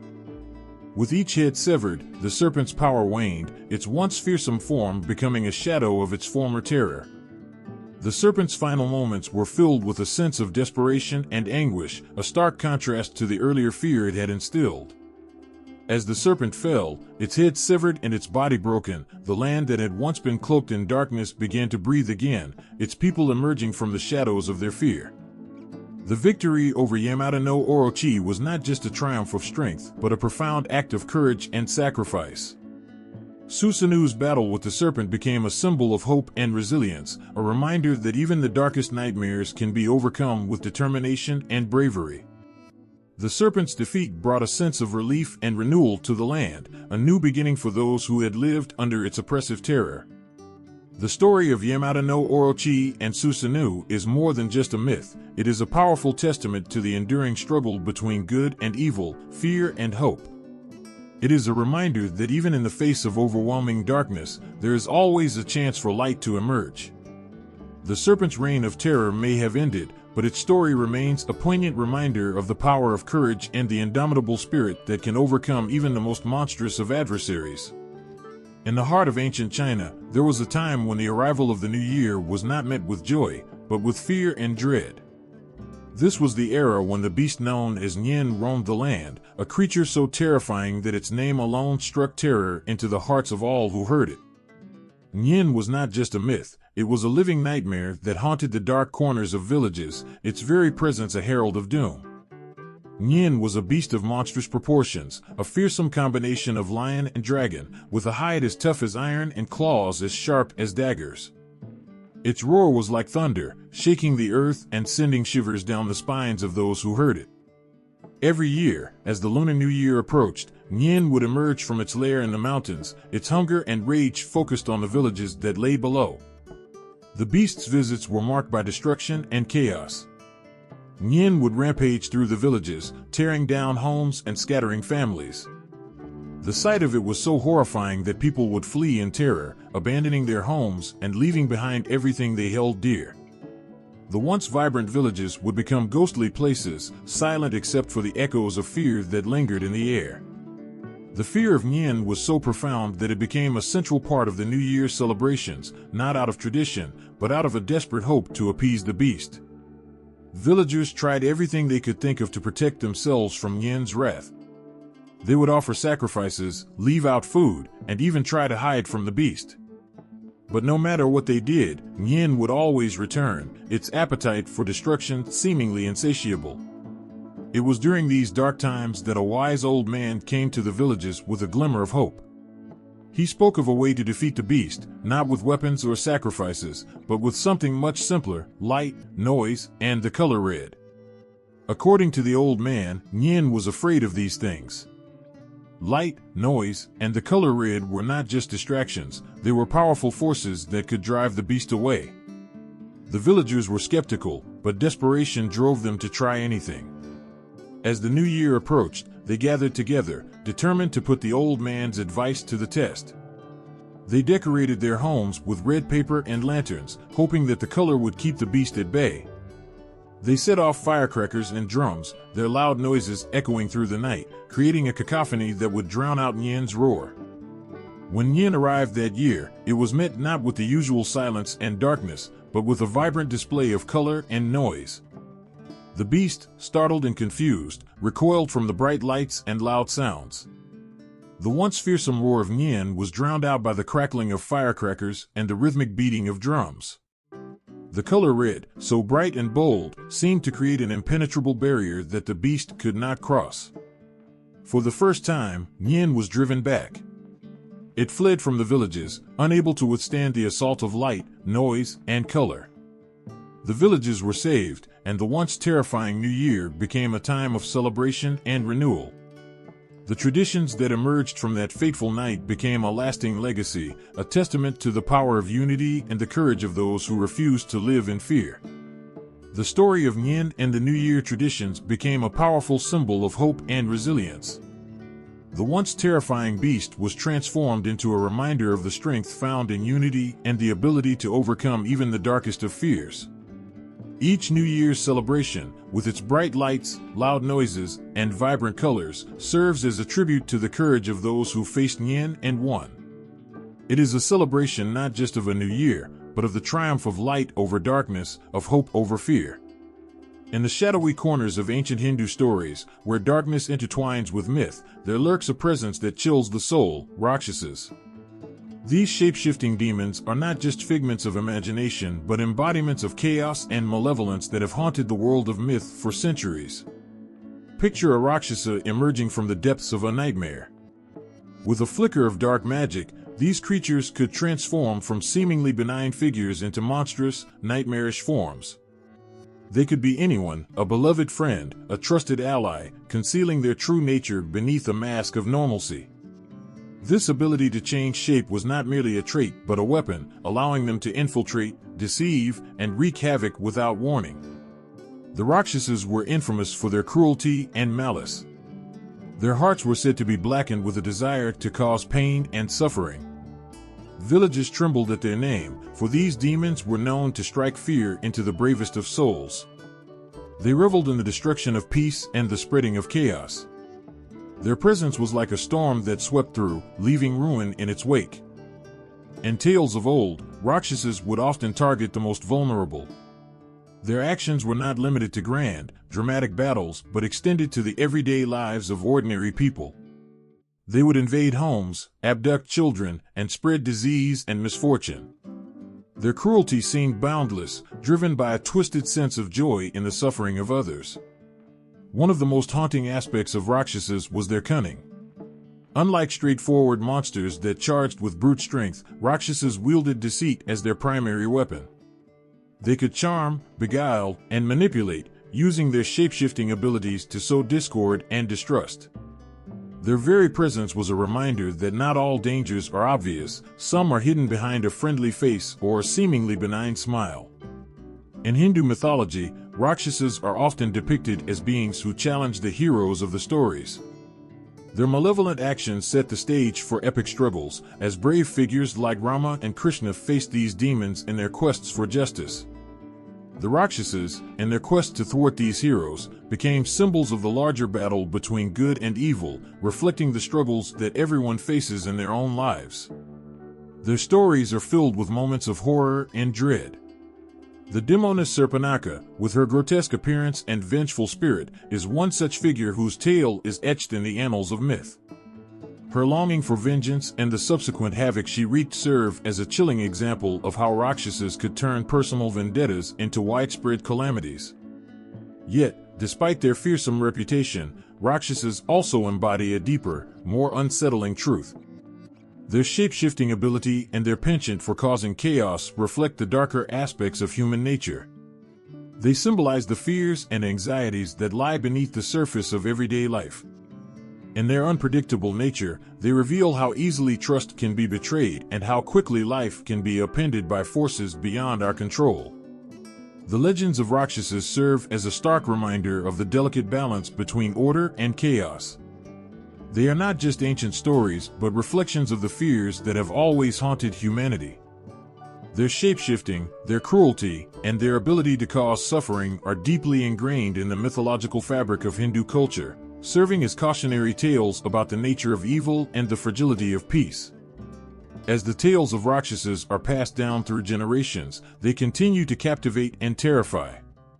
Their stories remind us of the darkness that can lurk behind the familiar and the importance of vigilance in the face of deceit. Each encounter with a Rakshasa, whether in myth or in metaphor, is a reminder of the ongoing struggle between light and darkness, a struggle that resonates deeply with our own fears and hopes. In the quiet corners of the night, where shadows dance beneath the moonlight, there lies a creature both enchanting and enigmatic, the kitsune. This fox spirit, with its many tails and mystical allure, holds the power to weave fate with a mere flick of its brush-like tails. The kitsune's presence is a whisper of ancient magic, embodying both the promise of fortune and the shadow of disaster. The kitsune is no ordinary fox. It is a shapeshifter, a being that can transform from a seemingly harmless animal into a beautiful, captivating woman. In its fox form, the kitsune may appear as a striking, sleek creature with fur as white as snow or as red as a blazing sunset, each tail a symbol of its age and wisdom. The more tails it possesses, the older and more powerful it is. A fox with 9 tails is said to be nearly omnipotent, its magic vast and deep. Legends paint the kitsune as a creature of dual nature. It can bring incredible luck to those it favors, guiding lost travelers to safety and ensuring bountiful harvests. In rural Japan, a shrine dedicated to the fox spirit might be found at the edge of a village, where people come to offer rice and prayers, hoping for blessings and protection. The kitsune's ability to bestow good fortune is tied to its connection with Inari, the Shinto deity of rice and agriculture, making it a revered figure in local folklore. Yet, this same spirit can turn malevolent with equal ease.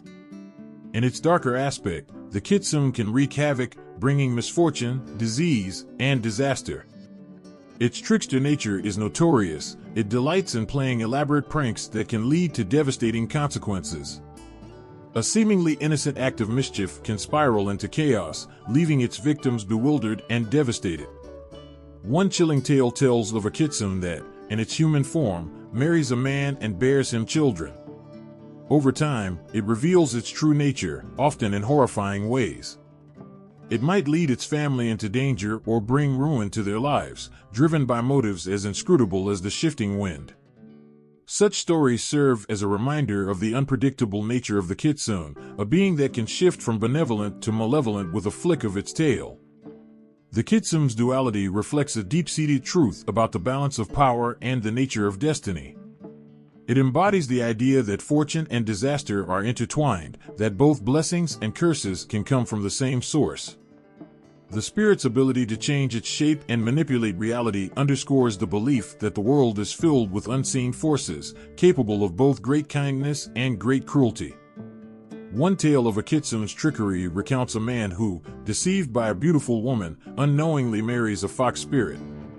The kitsune, in its guise of a loving wife, leads him to believe in a future of bliss. However, when its true nature is revealed, the man is left heartbroken and lost, his dreams shattered by the very being he had trusted most. Yet, despite the fear and anxiety it may provoke, the kitsune is also a figure of fascination and wonder. Its stories are not just about trickery and deceit, but also about the complexity of human emotions and relationships. They reveal the intricacies of trust and the delicate balance between happiness and sorrow. The kitsune challenges us to confront our own fears and desires, to understand that life is often unpredictable and that good and bad are often interwoven. The tale of the kitsune is a mirror to our own struggles with fortune and fate. It reminds us that life is a dance of chance and choice, where the boundaries between joy and suffering are often blurred. The kitsune's ability to bring both prosperity and ruin reflects the duality of existence itself, the light and the dark, the known and the unknown. As the stories of the kitsune are told and retold, they continue to captivate and intrigue. The fox spirit's dual nature serves as a reminder of the complex interplay between blessing and curse, fortune and disaster. In every flick of its tail and every shape it assumes, the kitsune embodies the essence of mystery and magic, offering a glimpse into the profound and often unpredictable nature of fate. In the moonlit silence of Southeast Asia, where the jungle breathes softly under the starry sky, there lingers a chilling tale of sorrow and vengeance. The Pontianak, a ghostly figure draped in white, is a spectral reminder of a tragic fate. Her story is one of unbearable loss and unrelenting rage, echoing through the shadows as a haunting melody of despair. The Pontianak was once a woman, vibrant and full of life, who faced an agonizing end during childbirth. Her death was not peaceful. Instead, it was marked by pain and anguish, a cruel twist of fate that stole her away before she could cradle her newborn in her arms. In her final moments, consumed by the sharp pangs of her suffering, a deep sorrow took root, transforming her spirit into something far more sinister. Her transformation from a grieving mother to a vengeful spirit is both heart-wrenching and terrifying. The Pontianak's ghost is said to appear as a beautiful woman dressed in a flowing white gown, her long hair cascading like a dark waterfall down her back. But beneath this hauntingly serene exterior lies a presence as cold and deadly as the grave. Her face, when revealed, is a ghastly sight, pale and gaunt, with hollow eyes that seem to pierce through the very soul. The tale of the Pontianak is not just one of sorrow but of rage. She is driven by an unfulfilled desire to see her child, a life that was taken from her before it could begin. Her anger, once a quiet whisper, now roars through the night as she seeks revenge on those she deems responsible for her suffering. Her spirit wanders the darkened corners of the forest and the silent streets, searching for solace that she will never find. To encounter the Pontianak is to face a terror born of profound grief. Legend has it that her wail, a sorrowful, piercing cry, can be heard as she roams. This sound, filled with anguish and rage, is a signal of her presence, a haunting reminder of the pain she endured. Those who hear it often describe a shiver running down their spine, an overwhelming sense of dread that grips the heart with icy fingers. The Pontianak's rage is not without purpose. She targets those who live peaceful lives, especially young families and expectant mothers. Her revenge is not indiscriminate, it is deeply personal, aimed at those who remind her of the life she lost. In her spectral wanderings, she may appear as a beautiful stranger, only to reveal her true, horrific form when it is too late for her victims to escape. The fear of the Pontianak is a powerful force in Southeast Asian folklore. Families take precautions to protect themselves, lighting candles and keeping their homes clear of any signs of mourning or childbirth, believing that these actions can ward off her malevolent spirit. Her story is passed down through generations, a chilling reminder of the fragile line between life and death, and the powerful emotions that can transcend even the finality of the grave. Yet, amidst the terror she instills, there is a poignant element to the story of the Pontianak. Her tale is a reflection of deep human emotions, the sorrow of a life cut short, the anguish of a mother's lost dreams, and the unfulfilled yearning for a child never held. Her spirit, though fearsome and vengeful, is a tragic figure whose pain and rage stem from an unbearable loss. As the legend of the Pontianak endures, it carries with it a haunting beauty. Her story is not just one of terror but also of empathy. It forces those who hear it to confront the profound pain of loss and the lengths to which that grief can extend. In her restless wandering and her cries of anguish, there lies a reflection of the deepest human sorrows, echoing through the shadows of the Southeast Asian night. In the cold, shadowed woods of the Algonquian lands, a chilling presence stirs. The Wendigo, a creature born from the darkest corners of human fear, embodies the raw and relentless hunger that defies both understanding and survival. Its story is one that sends shivers down the spine and awakens a primal dread in those who hear it. The Wendigo is not just a monster, it is the very essence of greed and insatiable hunger. Its origins are steeped in tales of men who, driven by desperation and starvation, resorted to consuming human flesh. This act of cannibalism, born from the most dire circumstances, transformed them into something far more sinister, a creature that is eternally hungry, forever craving more, and never satisfied. This spirit, often depicted as a gaunt, emaciated figure with a skeletal face and glowing eyes, exudes a sense of despair that goes beyond mere hunger. Its body is a grotesque caricature of human form, twisted and stretched beyond recognition. The skin, if it can be called that, is pale and stretched tight over a skeletal frame, giving it an almost ghostly appearance. Its eyes, glowing with a malevolent light, are said to reflect the endless void of its hunger. The Wendigo's hunger is not just physical, it is a gnawing emptiness that consumes everything in its path. It is a hunger that drives it to hunt not just for sustenance but for souls to feed its insatiable craving. The creature's presence is often heralded by the eerie silence that descends upon the forest, a quiet so profound that it feels as if the very world is holding its breath. To encounter a Wendigo is to come face to face with the embodiment of fear itself. Stories tell of people lost in the woods who hear distant, mournful howls that echo through the trees, chilling them to their core. These sounds are not just unsettling, they are a warning, a signal that something profoundly evil is near. The howl of the Wendigo is a haunting sound, one that chills the bones and makes the heart race with unspoken terror. In its relentless quest for nourishment, the Wendigo embodies the ultimate terror of consumption gone wrong. It preys upon the weak and the vulnerable, exploiting the very human fears of starvation and loss. Those who become its prey often feel a deep sense of despair and hopelessness, as if the Wendigo's hunger is a reflection of their own darkest fears. The tale of the Wendigo serves as a grim reminder of the consequences of giving in to one's basest desires. It is a cautionary story about the dangers of greed and the moral corruption that can follow when one crosses the line from survival to savagery. The Wendigo is not merely a creature of nightmares, it is a symbol of the darkest parts of the human soul, a reflection of the potential for evil that lurks within us all. The fear inspired by the Wendigo is not just about the physical terror of facing such a creature, but also about the existential dread it represents. It challenges our understanding of hunger and desire, pushing us to confront the possibility of a never-ending craving that consumes everything in its path, leaving nothing but emptiness and despair. The legend of the Wendigo is deeply rooted in the cultural fabric of the Algonquian people, serving as a powerful and haunting symbol of the consequences of unchecked greed.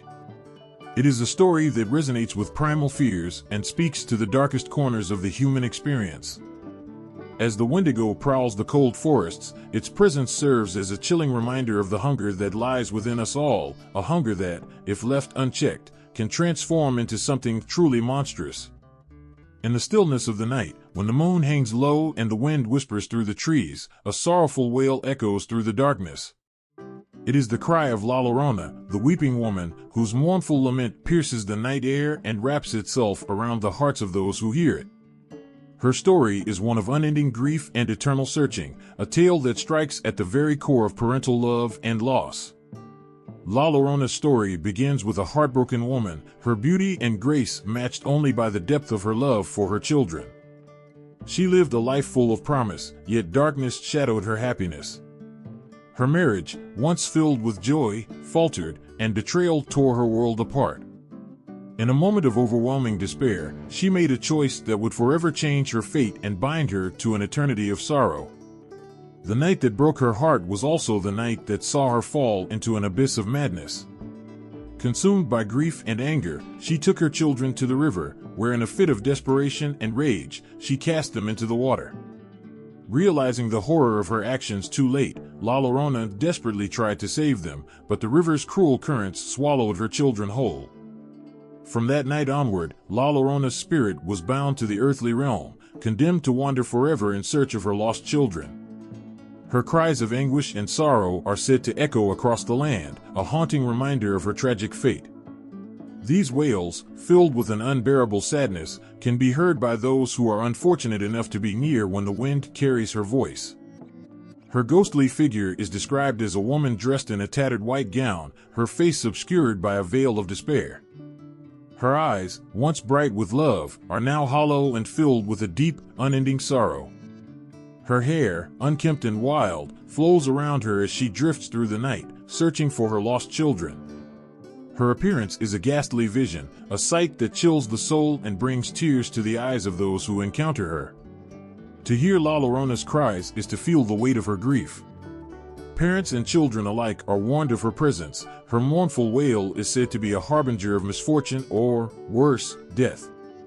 The legend warns of her seeking out children who venture too close to the water, her sorrowful cries a chilling call that can lure them to a watery grave. The legend of La Llorona is more than just a ghost story, it is a reflection of deep-seated fears and emotions. It taps into the universal experience of parental love and the heartache of loss. The image of a mother doomed to search forever for her lost children stirs a profound sadness, resonating with anyone who has experienced the pain of losing something or someone dear.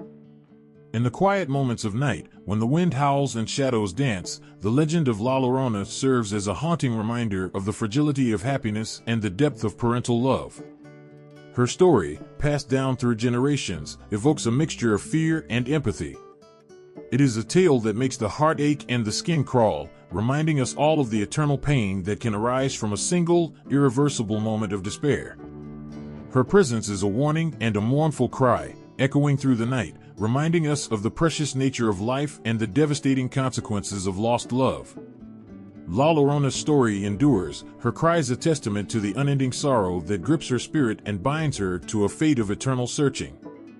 Her legend lives on, a chilling and heart-wrenching narrative that continues to capture the imagination and touch the hearts of those who hear her mournful wail.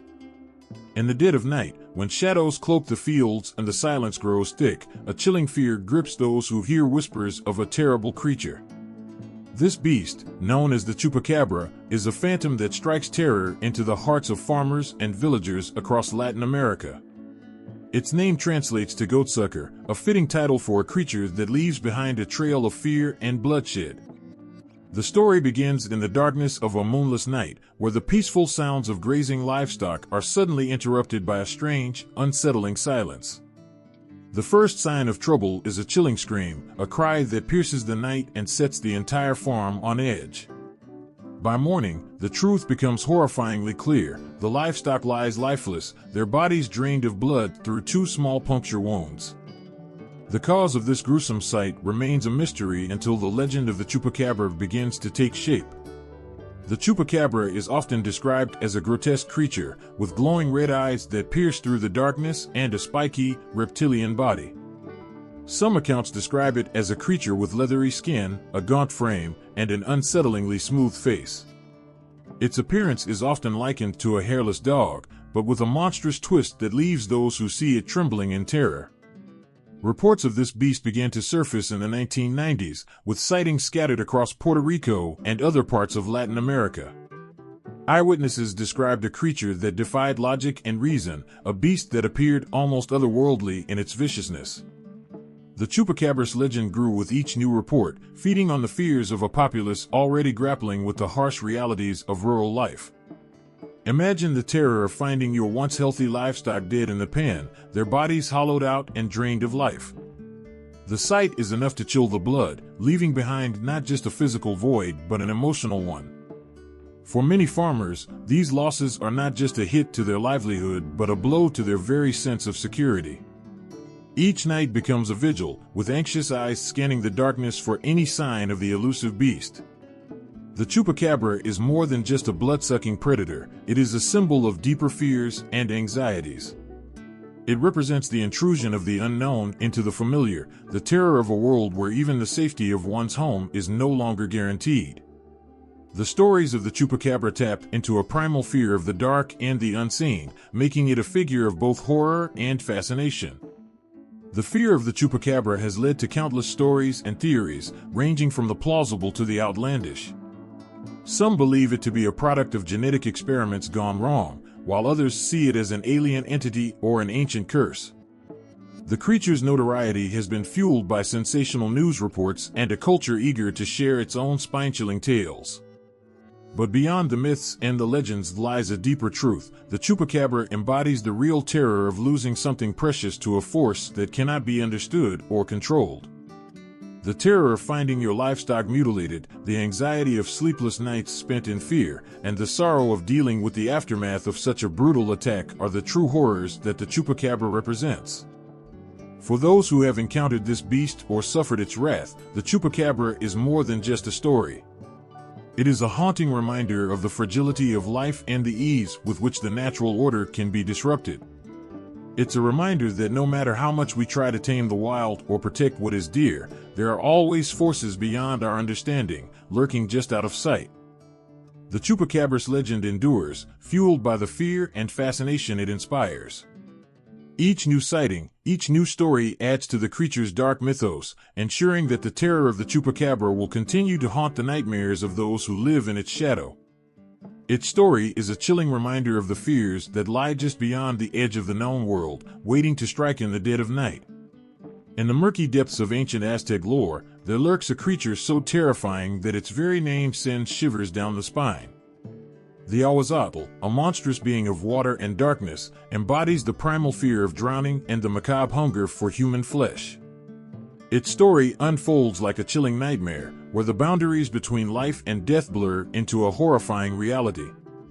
Picture a calm, placid lake in the heart of a dense jungle. The surface appears tranquil, reflecting the sky like a mirror, but beneath the stillness lies a sinister secret. The Awazatl waits in the depths, a creature of legend whose presence is felt rather than seen. This water monster is not just a beast of brute force, but a cunning and malevolent predator, designed to terrify those who venture too close to its domain. The Awazatl is described as a fearsome creature with a body that resembles a large dog or feline, but with features that make it far more terrifying. Its fur is dark and slick, and its eyes glint with an unnatural, predatory light. Most chilling of all is its long, slender hand, which ends in sharp claws used to drag its victims to a watery grave. The terror of the Awazatl begins with its method of attack. It lures unsuspecting victims to the edge of the water with a deceptive calmness, often mimicking the sounds of a person in distress or the cries of an animal. This cunning trick lures the curious or the unwary to the water's edge, where they are met with a gruesome fate.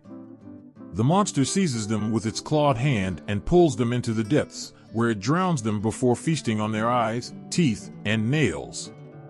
The horror of this beast is not just in its gruesome diet, but in the sheer helplessness it embodies. Imagine the terror of struggling against the cold grip of the Awazatl as it drags you under the water.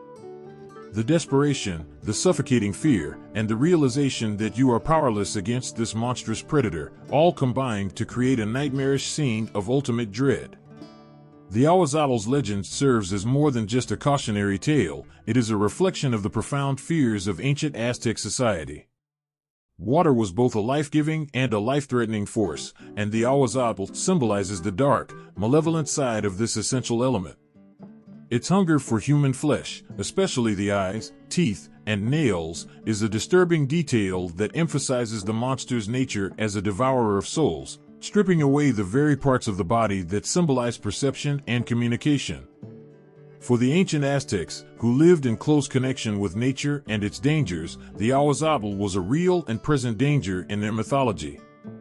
Its presence in their stories served as a warning to respect the powerful and unpredictable forces of nature. The beast's horrific actions, drowning its victims and consuming their body parts, highlight the fear of losing control and the vulnerability that accompanies human life. The Awazatl story resonates through the ages, tapping into a universal fear of the unknown lurking just beneath the surface. Its legend continues to captivate and horrify, serving as a chilling reminder of the dark forces that lie hidden in the natural world. The creature's legacy lives on in the collective memory of those who hear its tale, ensuring that the fear and fascination it inspires never truly fade away. In the heart of the Cree wilderness, where shadows dance and the whispers of the forest are constant companions, there exists a legend of tiny beings whose mischief knows no bounds. These are the Manajishi, trickster dwarves who revel in causing harm and confusion, their very presence a source of unsettling fear for those who encounter them. The Manajishi are not your typical folklore creatures. They are small, with a stature so diminutive that they can easily slip through the cracks of perception. Despite their size, their impact on the lives of those who cross their path is anything but small. Their appearance is unsettling, rumored to have features that blend into the environment, making them difficult to see.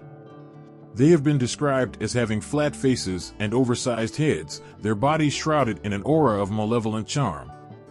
Their mischief is legendary. They take pleasure in playing tricks that lead to misfortune, their antics not just irritating but often dangerous. Imagine setting out on a serene journey through the forest, your heart light with the beauty of nature, only to find that the path you walked has been twisted and turned by the Manajishi. What once was a clear route now seems like a labyrinth, with every step taking you further from your destination. You realize that the seemingly innocent brush of a leaf or the rustle of a branch may not be just the wind, it could be the Manajishi, delighting in your growing confusion and fear. The impact of the Manajishi's tricks can be devastating. They are known for leading travelers astray, causing them to lose their way and become hopelessly lost in the forest. This can lead to dangerous situations, especially as night falls and the forest becomes a dark, hostile place.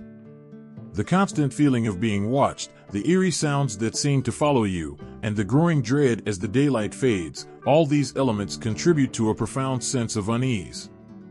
Beyond their tricks, the Manajishi are also known for their malevolent pranks. They have a particular fondness for stealing small items, such as tools or food, leaving their victims in dire situations. Imagine returning to your camp to find your supplies missing, and the only clue to their disappearance is a trail of laughter carried by the wind. The sense of betrayal and the anxiety of being unprepared in the wilderness create a gnawing fear that lingers long after the incident. Stories of the Manajishi are passed down through generations, a testament to their enduring place in Cree folklore. They embody the unpredictable nature of the wild, a reminder that not all encounters with nature are benign. Their presence in the lore serves as a warning, a way to instill caution and respect for the unknown aspects of the natural world. Through these stories, the Cree people acknowledge the delicate balance between humans and the mysterious forces of nature. The Manajishi's influence on those who hear their tales is profound. Their reputation for mischief and malice taps into a primal fear, the fear of the unknown and the uncontrollable. They remind us that danger can come in unexpected forms, and that the seemingly harmless or inconspicuous can sometimes hold the greatest threat. The stories of these trickster dwarves are more than just cautionary tales, they are a reflection of the deeper anxieties and fears that resonate through human experience. The legend of the Manajishi is a powerful one, their small size and big impact a stark contrast that amplifies the fears they inspire. In every whisper of the wind and every shadow that flickers in the corner of your eye, there is a reminder of their presence. The fear they evoke is not just from their actions, but from the uncertainty they create. They are a symbol of the unpredictable nature of the world, a reminder that not everything is as it seems, and that sometimes, the smallest things can cause the greatest distress. The Manajishi, with their mischievous and malevolent ways, continue to haunt the stories and the imagination of those who hear their tales. They are a reflection of the hidden dangers that lurk in the world, a reminder that the natural and supernatural are intertwined in ways that can be both enchanting and terrifying. Their legend lives on, a testament to the enduring power of folklore to capture the essence of human fears and the mysteries of the unknown. In the lush, verdant landscapes of New Zealand, where misty valleys meet dense forests and rivers carve their way through ancient land, there exists a hidden world of guardians and monsters. These are the Tanawa, beings of both reverence and fear, woven into the very fabric of Maori mythology. Their presence is a paradox, a blend of awe-inspiring protectors and terrifying devourers, reflecting the complex relationship between humans and the natural world. The Tanawa are not easily defined. They embody dual natures that evoke both admiration and dread. They are often described as enormous creatures with the ability to shapeshift, their forms ranging from serpentine beasts to dragon-like figures, depending on the tale and the region. Their scale and majesty are enough to instill awe, yet their unpredictable nature and their fierce responses to disrespect make them formidable and frightening. For those who live near the waterways, mountains, and forests, the Tanawa are seen as powerful guardians. They are believed to watch over the land, ensuring the balance of nature is maintained. Their protection is a sacred bond, one that brings blessings and safety to those who honor the traditions and respect the land. Villagers may make offerings or perform rituals to appease these guardians, understanding that their favor is crucial for a prosperous and safe life. Yet, this reverence does not come without a price. The Tanawa are also known to be vengeful spirits, their wrath a force to be reckoned with. When disrespected or when the land is mistreated, these creatures can become fierce and aggressive. Imagine standing by a riverbank, feeling the serenity of nature, only to witness the waters churn and rise in anger. The Tanawa's displeasure can transform a tranquil scene into one of terror and chaos, as the waters rage and the earth trembles under their wrath.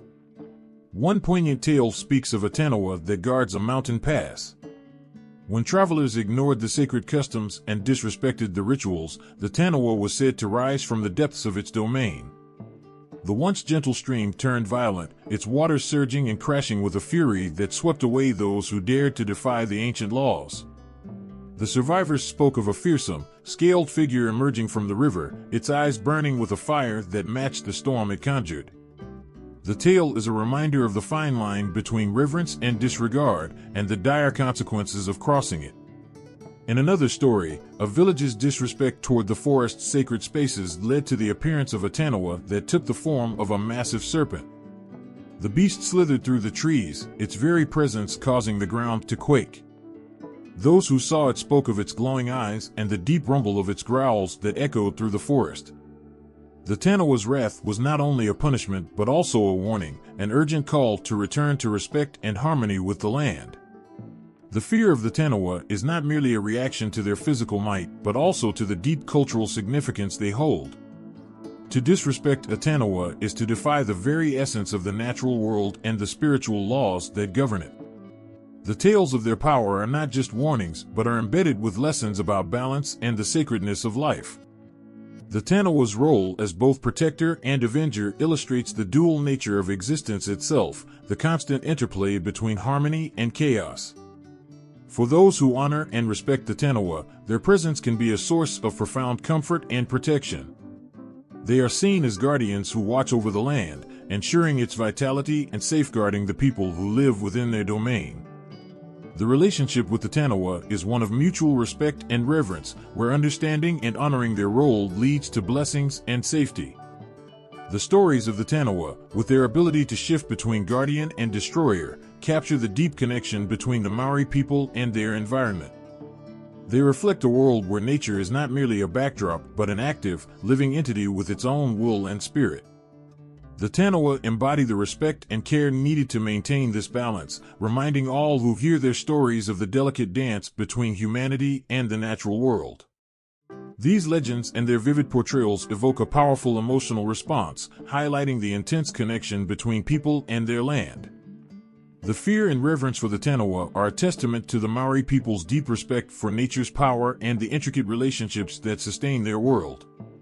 In the heart of Australia's vast and rugged outback, where ancient rocks and arid landscapes stretch as far as the eye can see, there are tales that chill the soul and haunt the dreams. These are the stories of the Mimi spirits, malevolent beings woven into the fabric of Aboriginal Australian mythology. Hidden within the cracks and crevices of the land, these spirits are believed to live among the stones, bringing with them a dread that lingers in the shadows. The Mimi spirits are not like the gentle spirits of the natural world. Instead, they are known for their cruel and vindictive nature. Their presence is a constant, lurking threat, as they reside in the rocks and caves that dot the desolate terrain. The very rocks that seem solid and unchanging can, in an instant, become the dwelling place of these malevolent beings. It's said that their eyes, glinting from the darkness of their rocky homes, are enough to make one's skin crawl. The Mimi spirits are infamous for the sickness and death they bring. They are believed to cause a variety of ailments, each more terrifying than the last. The mere thought of encountering these spirits is enough to induce a shiver, as their very existence is tied to illness and despair. People who fall ill in the outback often whisper of the Mimi spirits, fearing that their sickness might be the result of an encounter with these vengeful entities. Their unseen presence is a dark cloud that hangs over those living in these harsh lands, a reminder of the dangers that lurk within the seemingly mundane. One chilling story speaks of a family who lived near a large, ancient rock formation. The family was known for their respect and reverence for the land, but one fateful day, a young member of the family, curious and daring, ventured too close to the rock's hidden crevices. They didn't know that the Mimi spirits were watching, their eyes gleaming from the depths of the rock. Soon after, the young person fell ill with a strange and unexplainable sickness. Despite the best efforts of the local healers, the illness persisted, growing worse by the day. The family, desperate and fearful, eventually came to believe that the Mimi spirits had cursed them, bringing their wrath upon the family for the trespass. Another tale recounts the experience of a traveler who, while seeking shelter in a cave, unwittingly disturbed the resting place of a Mimi spirit. The traveler was soon struck by a severe fever, accompanied by hallucinations and intense pain. The once safe refuge became a place of torment as the traveler's condition deteriorated. The cave, which had seemed like a sanctuary, became a tomb, symbolizing the cruel and merciless nature of the Mimi spirits. The traveler's agonizing fate served as a stark reminder of the spirit's power and the respect that must be maintained. The fear of the Mimi spirits is not just about physical harm, but also about the emotional and psychological toll they take. The mere possibility of their influence can cast a long, dark shadow over one's life. People living in areas known to be inhabited by these spirits often perform rituals and ceremonies to appease or ward off the Mimi spirits. These practices are not just for show, they are deeply ingrained in the culture and daily life of those who live with the constant threat of these malevolent beings. The rituals are a way to seek protection and maintain a sense of safety in an environment where danger is ever present. The Mimi spirits' connection to the rocks and their ability to cause sickness reflect a profound and unsettling aspect of the land's spirituality. They are a part of the landscape, invisible but omnipresent, embodying the fear of the unknown and the inherent dangers of the natural world. Their existence serves as a powerful reminder of the thin line between life and death, health and illness. The fear they inspire is a reflection of the respect and reverence with which the land and its mysteries are regarded. Stories of the Mimi spirits capture the essence of a world where the natural and supernatural intertwine, where the land itself holds secrets that can either protect or destroy. These spirits are not just tales to frighten children, they are a part of the living history and cultural fabric of the Aboriginal Australian people. They represent the unseen forces that govern the world, reminding everyone that the natural world is full of mysteries and dangers that must be approached with caution and respect. In the desolate expanse of the outback, where the land is both a source of life and a place of peril, the Mimi spirits remain a powerful symbol of the ever-present potential for danger. Their stories continue to resonate, echoing through the rocks and the dreams of those who live in their shadow. The fear and respect they inspire are a testament to the deep connection between the people and their land, and the enduring belief in the unseen forces that shape their world. In the icy realms of the Arctic, where the snow and sea merge into a vast and unforgiving landscape, a shadow lurks beneath the surface, a creature of both land and sea that embodies the chilling essence of fear and predation. This is the Auklet, a nightmarish hybrid of killer whale and wolf, a shapeshifter of Inuit mythology that haunts the cold waters and frosty terrain, waiting for the unwary to cross its path. The Occult is not merely a beast of myth, it is a symbol of terror, a creature whose very existence embodies the fear of the unknown that lurks in the wilderness. It moves between the icy waters and the snow-covered land with an eerie grace, blending seamlessly into both worlds. When it emerges from the sea, it takes the form of a monstrous wolf with sleek, black fur and eyes that gleam with a malevolent intelligence. When it plunges into the ocean, its form shifts into that of a killer whale, sleek and powerful, with a predatory gaze that scans the waves for its next victim. Inuit tales tell of the Occult's terrifying hunger and cunning. It is a creature that preys on those who are careless or unsuspecting, attacking with a brutal efficiency that leaves little room for escape. There are stories of hunters who, after a long day on the ice, would set up camp near the edge of the sea, only to be taken by the Occult. The creature would silently approach from the water, its presence masked by the roaring waves, and when it reached the shore, it would transform into its wolf form, attacking with swift and deadly precision. One haunting story speaks of a family living near the icy coast. They had heard the tales of the Occult but thought little of them until one fateful night when they were visited by a shadow. The family's youngest child, playing near the shoreline, vanished without a trace. In the dead of night, they heard the chilling howls of a wolf, but when they ventured out to investigate, they found only tracks leading to the icy sea. The child was never found, and the family was left to wonder if the Occult had claimed another victim. Another chilling account involves a group of hunters who set out on a journey across the ice. They were experienced and knew the dangers of the Arctic well. Yet, despite their precautions, the Occult managed to slip through their defenses. As they camped near a crack in the ice, the Occult emerged from the sea in its whale form, using the cover of the stormy weather to approach. By the time the hunters realized their peril, it was too late. The Occult struck with lethal force, dragging several of them into the icy depths before retreating to the safety of the ocean. The stories of the Occult are more than just tales of terror, they are lessons wrapped in myth. They remind the Inuit people of the delicate balance between life and death in the harsh Arctic environment. The Occult serves as a cautionary figure, embodying the consequences of underestimating the wilderness and the hidden dangers it holds. Its shape-shifting nature represents the unpredictable and treacherous aspects of nature, teaching respect and vigilance in a world where every step could be one toward danger. For those who live in the Arctic, the Occult is a potent reminder of the power of nature and the importance of respecting its boundaries.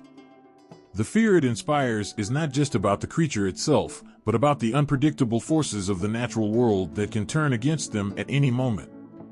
It embodies the raw, unbridled power of the Arctic, a place where the line between life and death is as thin and fragile as the ice that covers the land. In the dark, wintry nights of the Arctic, when the wind howls through the desolate landscape and the sea roars with hidden menace, the Occult is a shadow that looms large in the collective imagination. It is a reminder of the dangers that lie just beyond the edge of light, waiting for those who dare to wander too far into its domain.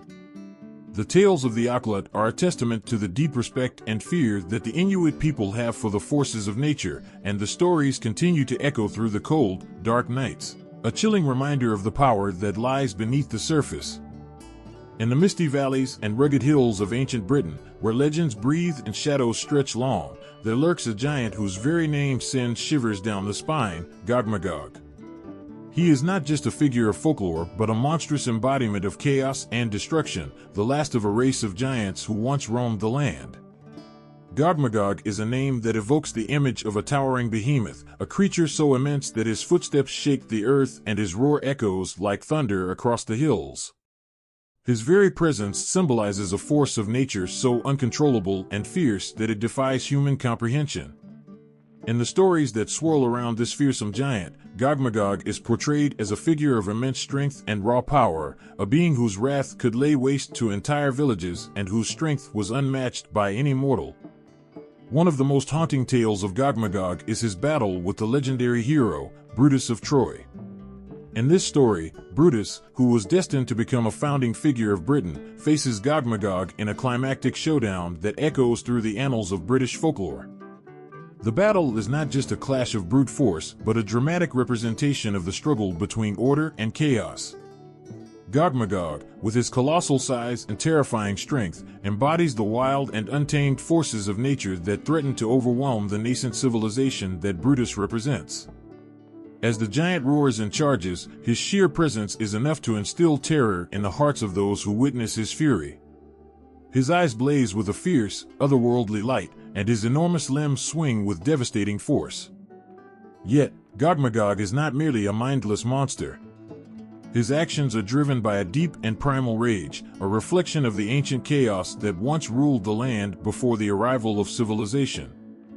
In the eyes of those who lived in fear of him, Gog-Magog is both a physical threat and a symbol of the darkness that lurks just beyond the boundaries of the known world. The battle between Gog-Magog and Brutus is not just a tale of physical combat, but a poignant story of resistance and transformation. Brutus, though brave and strong, is faced with the overwhelming force of the giant, and the struggle becomes a dramatic testament to the triumph of human courage and perseverance. Gog-Magog's eventual defeat does not merely signify the end of a fierce battle, it represents the conquering of chaos by the forces of order and civilization. The land is freed from the shadow of the giant, and a new era begins, marked by the triumph of human spirit over the primal forces of destruction. Yet, even in his defeat, Gog-Magog leaves a lasting mark on the land. His name becomes synonymous with the wild and untamed aspects of nature, a reminder of the raw power that once threatened to consume everything. The giant's legend serves as a stark reminder of the constant struggle between the forces of order and chaos, a battle that shapes the destiny of civilizations and the course of history. The stories of Gog-Magog are more than mere tales of a giant's rampage, they are powerful symbols of the fear and awe that the natural world can inspire. They reflect the ancient belief that the forces of nature are not just physical entities, but powerful, almost supernatural forces that can shape the fate of mankind. Gog-Magog's presence in folklore serves as a chilling reminder of the fragility of human achievements and the ever-present threat of chaos that lurks just beyond the boundaries of civilization. In the cold, misty dawns and shadowy nights of ancient Britain, the legend of Gog-Magog endures as a haunting reminder of the last of the giants. His story is a testament to the power of myth and legend to capture the imagination and evoke deep-seated fears and hopes. The giant's shadow looms large in the collective memory, a symbol of the timeless struggle between the forces of nature and the resilience of human spirit. In the ancient heart of China, where the whispers of legends drift on the wind and shadows dance in the twilight, there lurks a beast of unimaginable terror, a serpent known as Bash. This creature is not merely a myth, but a symbol of primal fear, a monstrous serpent that embodies the very essence of destruction and calamity. The legend of Bash is one that chills the bones and haunts the dreams. Picture a creature so immense and so vile that it dwarfs the largest of beasts and strikes terror into the hearts of all who hear its name. Bash is a serpent unlike any other, with a body that coils and twists through the earth like a living nightmare. Its scales are said to be as dark as the deepest night, reflecting no light, and its eyes burn with a malevolent fire that seems to pierce through to the very soul. The tales of Bash are as horrifying as they are awe-inspiring. It is said that this giant serpent possesses a hunger so insatiable that it preys upon elephants, creatures of enormous size and strength that are no match for its immense power. The image of Bash, coiled around its prey, is one of pure, unbridled terror. The serpent's massive jaws, lined with sharp, gleaming teeth, snap shut with a force that crushes bone and sinew, leaving nothing but devastation in its wake. But Bash's hunger is not limited to physical consumption. The serpent is also a harbinger of disaster, a creature whose presence is often followed by calamities that devastate entire regions. When Bash moves, the earth trembles beneath its slithering form, and the skies darken with ominous clouds. Floods, storms, and other natural disasters seem to follow in its wake, as if the serpent's very existence disturbs the balance of the natural world. One of the most chilling aspects of Bash is the sheer randomness of its destruction. There is no pattern to the chaos it brings. It is a force of nature that strikes without warning and leaves nothing but ruin behind. Villages that once thrived and flourished are reduced to rubble, their people left to pick up the pieces of their shattered lives. The serpent's wrath is both indiscriminate and all-consuming, a reminder of the fragile nature of human existence in the face of forces beyond comprehension. Yet, despite its terrifying power, Bash is not just a mindless monster. Its actions are driven by a deep and primal hunger, a reflection of the ancient fears that lurk in the dark corners of the human psyche. The serpent's very existence challenges the notion of safety and order, reminding people of the ever-present threat of chaos that lies just beneath the surface of their seemingly orderly lives. The legends of Bash serve as a powerful metaphor for the uncontrollable forces that can upend life in an instant. They speak to the profound sense of helplessness that comes with facing something so overwhelming and so destructive that it seems to defy all logic and reason. The serpent's ability to bring about such immense suffering and devastation captures the raw, unfiltered terror of encountering a force that is beyond human control. In the stories that have been passed down through generations, Bash stands as a formidable figure, a reminder of the ancient fears that have shaped human understanding of the natural world. Its image as a giant serpent that devours elephants and causes widespread calamities is a testament to the enduring power of myth and legend to capture the imagination and evoke deep-seated emotions. The Menehune are not just folklore, they are a living embodiment of the deep-rooted values that permeate Hawaiian life, serving as guardians of respect and reminders of the unseen forces that shape the world. In the quiet corners of Hawaiian folklore, the Menehune lurk, their presence felt more than seen. They are a symbol of the impact that even the smallest entities can have on our lives, their mischief and retribution a powerful reminder of the respect and care that every individual, no matter how small, deserves. The next time you hear a rustle in the bushes or catch a glimpse of something fleeting in the twilight, remember the Menehune and the delicate balance they represent between peace and disruption. In the moonlit swamps of Louisiana, where the cypress trees loom like ancient sentinels and the air is thick with the scent of wet earth and decay, an ancient terror prowls. The Rougarou, a beast born from Cajun folklore, is a figure of dread and darkness, its legend both chilling and deeply rooted in the region's cultural fabric. The Rougarou is no ordinary creature. It is said to be a werewolf, a monster with the ability to transform between human and beast, haunting the murky depths of the swamps and bayous. Its mere presence strikes fear into the hearts of those who dare to venture into its domain. But what makes the Rougarou truly terrifying is not just its monstrous form, but the reason it hunts. It preys upon those who dare to break their Lenten vows. The story of the Rougarou is woven into the fabric of Cajun life, a tale told around campfires and shared among families. The beast is often described as a horrifying mix of man and wolf, with glowing eyes that pierce through the darkness and a howl that echoes through the night, sending shivers down the spine. It prowls silently, its massive paws making barely a sound as it moves through the underbrush, always on the lookout for its next victim. Imagine a dark, humid night in the bayou. The only light comes from the distant stars, barely penetrating the dense canopy of leaves. The air is still, save for the occasional croak of a frog or the rustle of unseen creatures. In this eerie silence, the Rougarou's eyes glow like coals, searching for those who have strayed from their commitments. Its fur bristles with anticipation, for it knows that the time of reckoning is near. According to local lore, the Rougarou's wrath is a direct punishment for those who break their Lenten promises. Lent is a time of fasting and penance, and in Cajun culture, it holds a special place. The Rougarou serves as a grim reminder of the consequences of failing to uphold one's promises. Those who have been careless, indulging in forbidden pleasures, or neglecting their spiritual duties, find themselves in the creature's path. The beast's hunger for retribution is insatiable, its pursuit relentless. The fear of the Rougarou extends beyond mere terror, it taps into the very core of human guilt and regret. Imagine the dread of knowing that your transgressions have summoned a beast capable of unspeakable horror. It's not just about the physical danger, it's about the emotional and spiritual weight of failing to meet your promises. The Rougarou becomes a living embodiment of that failure, a monstrous figure that blurs the line between myth and reality. As the legend goes, the Rougarou is not only a harbinger of retribution but also a creature of the shadows, moving between worlds. It can blend seamlessly into the night, its transformation from human to beast a symbol of the darkness that lies within all of us. This duality makes the Rougarou a potent figure of fear, a reminder of our own inner struggles and the consequences of our actions. For those who have experienced its terror firsthand, the Rougarou is not just a story but a vivid and haunting reality. The tales of its attacks are filled with details that make the beast's presence all too real. Reports of missing persons, mysterious animal tracks, and unexplained howls in the night add layers of authenticity to the legend, making it feel less like folklore and more like a chilling truth. The Rougarou's legend serves a purpose beyond scaring people into compliance.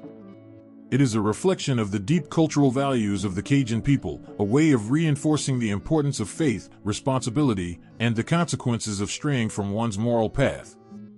The beast is both a warning and a symbol, representing the balance between respect for tradition and the inevitable consequences of breaking it. As the night stretches on and the shadows grow longer, the Rougarou continues its vigil. The swamps of Louisiana hold their secrets closely, and the Rougarou is a dark reminder of what happens when one fails to honor their promises. Its legend persists, a haunting tale that keeps people on edge and reminds them of the fine line between respect and retribution. In the heart of the Louisiana bayou, where the line between reality and myth blurs, the Rougarou prowls, an eternal sentinel in the darkness, waiting for those who dare to defy the sacred vows of Lent. The chill that runs down your spine as you read or watch a horror story isn't just created from thin air. It's often rooted in ancient fears and tales of evil creatures that have haunted the human imagination for centuries. These beings, steeped in myth and legend, have cast long shadows over modern horror, shaping the monsters that terrify us today. Take the monstrous figure of the vampire. Originating from ancient folklore, vampires were once described as creatures that rose from the grave to suck the blood of the living, spreading death and disease. Over the centuries, this fearsome creature has evolved into the modern vampire, a suave, sophisticated being with a dark allure. Yet, the heart of its terror remains, a predator lurking in the shadows, feeding off the life of others. This timeless fear of being preyed upon has become a staple in horror films and novels, from the classic Dracula to the seductive vampires of Twilight. Similarly, the concept of werewolves, with their origins in ancient European folklore, has evolved into a terrifying element of modern horror. Originally, werewolves were seen as cursed beings doomed to transform into ravenous beasts under the full moon. This primal fear of losing control and becoming something monstrous is a powerful theme in contemporary horror. Films like An American Werewolf in London and The Howling take this ancient fear and amplify it, exploring the idea of transformation and the loss of humanity. The ghostly legends of ancient cultures also cast their eerie glow on modern horror. Take the vengeful spirits from Japanese folklore, like the Yurei, who are restless souls seeking revenge for wrongs done to them. This concept of a ghost that lingers in the world, unable to find peace, has been a source of chilling stories. In modern horror, this manifests in films like The Grudge and The Ring, where the ghostly apparitions are driven by a deep-seated rage and sorrow, reflecting the ancient fears of disturbed spirits. As the legends of Bash continue to echo through the ages, they serve as a haunting reminder of the delicate balance between order and chaos, and the ever-present threat of forces that lie just beyond the edge of human understanding. The giant serpent's shadow looms large in the collective memory, a symbol of the primal fears that continue to resonate across cultures and time. Imagine a sky ripped open by a sudden, blinding flash of lightning, and the powerful crack of thunder shaking the earth. Amidst the storm, there is a bird, a creature so fearsome that its very presence can invoke terror and despair.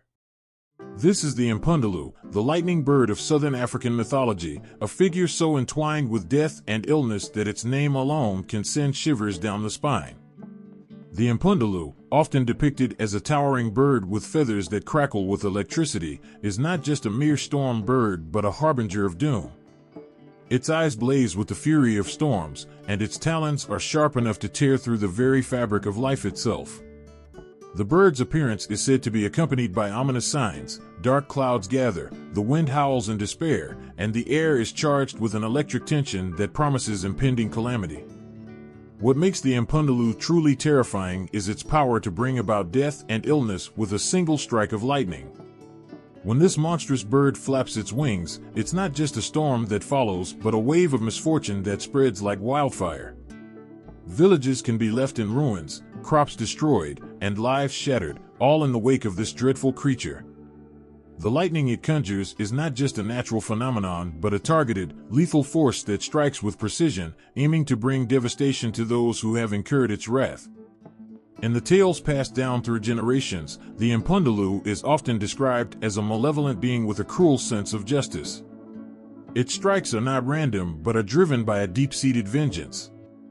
Whether it is to punish those who have wronged others or to assert dominance over those who dare defy its power, the Impundulu's lightning is both a symbol and a weapon of its might. The bird's very existence serves as a chilling reminder of the unpredictable and uncontrollable forces of nature that can disrupt lives in an instant. The impact of an Impundulu strike goes beyond physical destruction. The fear it instills in the hearts of people is palpable, leaving a lingering sense of dread that seeps into the fabric of daily life. Communities live in constant fear of the bird's wrath, knowing that their lives and well-being are at the mercy of a creature whose power is as boundless as the storm itself. The stories of the Impundulu serve as stark reminders of the vulnerability of human life in the face of forces that are beyond control and comprehension. Yet, despite its fearsome nature, the Impundulu also embodies a deeper connection to the natural world. Its power over lightning and storms reflects the awe-inspiring and often terrifying beauty of nature's raw force. The bird's existence is a testament to the respect and fear that natural phenomena inspire, and its story captures the essence of the struggle between humanity and the uncontrollable elements that govern the world. As the lightning bird of southern African mythology, the Impundulu remains a powerful symbol of the delicate balance between life and death, order and chaos. The tales of this fearsome creature are more than just stories of terror, they are reflections of the ancient fears and reverence that people have had for the natural world. Through the legend of the Impundulu, the primal fear of nature's unpredictable wrath and the enduring struggle to understand and cope with its power are brought vividly to life. In every tale of the Impundulu, there is a haunting reminder of the thin line that separates safety from danger and the ever-present possibility of being caught in the storm's deadly embrace. The lightning bird's shadow continues to loom large in the collective memory, a symbol of the raw, untamed forces that shape the world and the profound impact they have on human lives. In the quiet moments of Hawaiian twilight, as shadows lengthen and the evening air turns cool, an unsettling presence seems to stir. It's not the wind whispering through the trees or the distant crash of the ocean waves. No, it's something far smaller and yet far more insidious. They are the Menehune, tiny tricksters of Hawaiian mythology, whose mischief and retribution can make the bravest heart tremble. Picture a serene Hawaiian village, where the days flow lazily and nights are filled with the songs of cicadas. To the untrained eye, everything seems perfect, until the Menehune decide to make their presence known. These diminutive beings, no larger than a child's doll, are known for their mysterious and often malevolent actions. They live hidden in the shadows, in the thick undergrowth, and in the dark crevices of the island's forests. The Menehune are not simply small, they are often described as being almost imperceptible, their very existence entwined with the folklore of those who have encountered their trickery. They are the embodiment of disruption, the small creatures whose anger can ripple out and turn a once peaceful life into a chaotic whirlwind. Their pranks are not harmless, they are designed to bring misfortune to those who have wronged them. Imagine walking through the lush Hawaiian jungle and coming across a perfectly built stone wall or a delicate piece of craftsmanship. A local might tell you, with a mix of awe and fear, that such things were not created by human hands, but by the Menehune. These tiny beings are said to possess extraordinary skills and can construct complex structures overnight, only to vanish as soon as their work is complete. But their skills come with a darker edge. If someone fails to show proper respect or inadvertently crosses the Menehune, they may face a series of troubling events. Crops that once thrived can suddenly wilt, livestock may fall ill without apparent cause, and household items can mysteriously break or disappear. The Menehune's capacity for vengeance is as boundless as their small size is minuscule. Their retaliation is subtle, a constant reminder of their watchful eyes and their ability to turn the ordinary into the extraordinary. In tales passed down through generations, the malevolent are often depicted as both clever and vengeful. They are said to take offense at the smallest slights, which can range from the disrespectful to the thoughtless. When angered, their response is swift and calculated. A village that displeases them might find itself plagued by a series of unfortunate events, each one more bewildering than the last. Their retribution serves as a stern reminder of the power that even the smallest beings can wield. The emotional weight of the malevolent's influence is felt deeply by those who believe in their power. The stories of their mischief are not just warnings but lessons in humility and respect. Their actions reveal the fragility of harmony and the ease with which it can be disrupted by the smallest of transgressions. The malevolent are a reminder that every action has a consequence and that even the smallest beings deserve respect. Their legacy in Hawaiian culture is both a source of fascination and fear.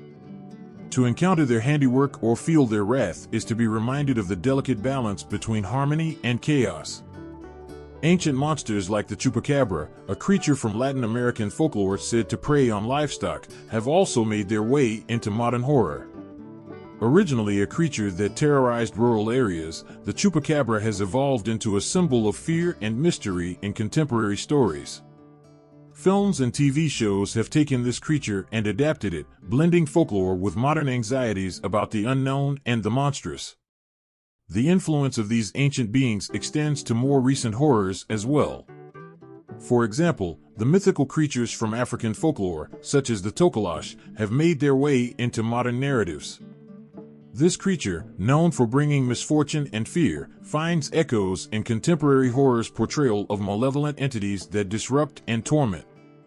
In modern stories, the Tokoloshe's legacy of causing dread and chaos persists, showing how deeply these ancient fears are embedded in our cultural psyche. Even the classic tales of giants and monstrous beasts from European folklore, like Gog-Magog, have influenced contemporary horror. These tales of colossal creatures embodying chaos and destruction are reflected in modern depictions of overwhelming evil, where gigantic monsters wreak havoc and instill fear. The concept of a towering, unstoppable force of nature has become a powerful motif in horror, representing our deepest fears of being powerless against the forces of darkness. As these ancient fears have adapted to modern sensibilities, they've become more than just stories, they've become reflections of our innermost anxieties. The ancient monsters and spirits that once haunted our ancestors' dreams have evolved into the creatures that haunt our movies and books today. They embody our fears of the unknown, the uncontrollable, and the malevolent forces that might lurk just beyond our understanding. In the dark corners of modern horror, the echoes of ancient legends can still be heard. The vampires, werewolves, ghosts, and monstrous beasts of today are not just fictional creations, they are the modern descendants of ancient fears that have been passed down through generations. They tap into the primal anxieties that have haunted humanity for centuries, proving that some fears never truly fade, they simply transform, taking on new forms to haunt our imaginations. The terror in our favorite books, movies, and games often comes from a familiar place, the ancient fears of evil creatures that have haunted human imagination for centuries. These creatures, once whispered about in dark corners of folklore, now dominate the pages of novels, the scenes of films, and the levels of games. The transformation from myth to mainstream media reveals just how deeply rooted our fears are and how they continue to evolve in modern culture. Think about the classic vampire, a creature that has been reimagined countless times in popular culture. From Bram Stoker's Dracula to the brooding vampires of Twilight, this blood-sucking monster has taken on many forms. The vampire's allure has shifted over time. Once a symbol of disease and death, modern vampires are often portrayed as tragic anti-heroes or seductive beings whose charm is as dangerous as their bite. In this new light, the vampire reflects both our fascination with immortality and our fear of the monstrous within. Werewolves, too, have undergone a dramatic transformation. In old folklore, they were seen as cursed individuals doomed to become beasts under the full moon, embodying the fear of losing control and succumbing to primal instincts. Today's werewolves are featured in a range of media, from the horror of an American werewolf in London to the emotional turmoil depicted in Teen Wolf. These modern portrayals highlight the tension between human nature and monstrous transformation, tapping into the deeper fear of our own darker sides. Ghosts, with their origins in countless ancient myths, continue to haunt our media with a chilling persistence. The classic ghost story of a restless spirit seeking closure is evident in films like The Sixth Sense and The Ring. These stories tap into the primal fear of unresolved sorrow and the unsettling idea of spirits lingering among the living. The hauntingly tragic tales of these ghosts reflect our deepest anxieties about the afterlife and the unknown. In the world of gaming, the horror of these creatures becomes interactive. Games like Resident Evil and Silent Hill allow players to confront their fears head-on. The zombies of Resident Evil are a modern evolution of the vampire, embodying the fear of loss of humanity and the spread of infection. Silent Hill, with its disturbing creatures and unsettling atmosphere, draws on ancient fears of malevolent beings and the chaos they bring. These games offer a visceral experience, turning ancient myths into a new kind of terror. The Chupacabra, an ancient Latin American legend, has also made its mark in popular culture. Originally described as a creature that drained livestock of blood, it now appears in various forms in movies and TV shows, reflecting our enduring fascination with the unknown. This bloodthirsty beast taps into modern anxieties about the unexplained and the monstrous, blending folklore with contemporary fears. Even creatures like the Japanese Yurei, restless spirits from ancient legends, have found their place in modern horror. Films like Ju-on and Ringu showcase these spirits as vengeful beings that carry a deep sense of sorrow and rage. Their haunting presence in popular culture underscores the timeless fear of disturbed souls and the unease of facing what lies beyond death. The monstrous figure of the werewolf, the terrifying ghost, and the bloodthirsty vampire have all become iconic symbols of horror, each representing a unique facet of human fear. Their presence in books, movies, and games highlights not only their enduring impact, but also the way these ancient fears have been adapted to reflect our changing anxieties. In every form of media, from the pages of a horror novel to the screen of a video game, these evil creatures embody our darkest fears and most profound uncertainties. They have become more than just myths. They are reflections of our inner turmoil, projections of our deepest anxieties, and echoes of ancient terrors that continue to haunt our collective imagination. Through these modern portrayals, the ancient fears that once lurked in the shadows of folklore now come to life, capturing our imagination and keeping us on the edge of our seats. In the quiet moments of night, when shadows stretch and the world seems to hold its breath, the darkness whispers of ancient fears. These are the fears that have found their way into our stories, nightmares, and imaginations, evil creatures that captivate and terrify us. Why do these beings, twisted and grotesque, continue to fascinate and haunt us? The answer lies deep within the corners of our psyche, where the line between reality and imagination blurs. Evil creatures often tap into our most primal fears. These beings embody the unknown, the uncontrollable, and the deeply unsettling. When we think of a vampire, a werewolf, or a ghost, we are not merely picturing monsters, we are confronting our deepest anxieties about mortality, loss, and the nature of evil. The vampire's bite, the werewolf's transformation, the ghost's restless moan, these are not just physical threats, they represent our fear of losing our humanity, our fear of the monstrous within us, and our terror of what might come after death. These creatures also prey on our fears of powerlessness. In the face of a monstrous entity, we are reminded of our own vulnerability. The vampire's seduction, the werewolf's ferocity, and the ghost's haunting presence strip away the facade of control we maintain in our daily lives. They remind us that, no matter how secure we feel, there are forces beyond our control that can shatter our sense of safety. This realization is both thrilling and terrifying, a reminder of our fragile existence in a world full of uncertainties. Moreover, evil creatures stir our fascination because they are often the ultimate outsiders. They are beings that do not conform to our understanding of the world. They defy the boundaries of life and death, nature and the supernatural, normal and monstrous. In a way, they are like us, but not like us, mirror images that reflect our own fears and desires. This duality makes them incredibly compelling. We are drawn to them because they challenge our perceptions of reality, pushing us to confront the edges of our understanding and the darkness within. The psychological impact of these creatures also lies in their ability to symbolize complex emotions and fears. The vampire might represent a fear of loss or betrayal, the werewolf a fear of uncontrolled anger or violence, and the ghost a fear of unresolved issues or the unknown. By externalizing these fears into tangible forms, evil creatures allow us to explore and process emotions that might otherwise remain buried in our subconscious. They become a way for us to deal with our anxieties, making the intangible fears of our inner lives manifest in a way that we can confront.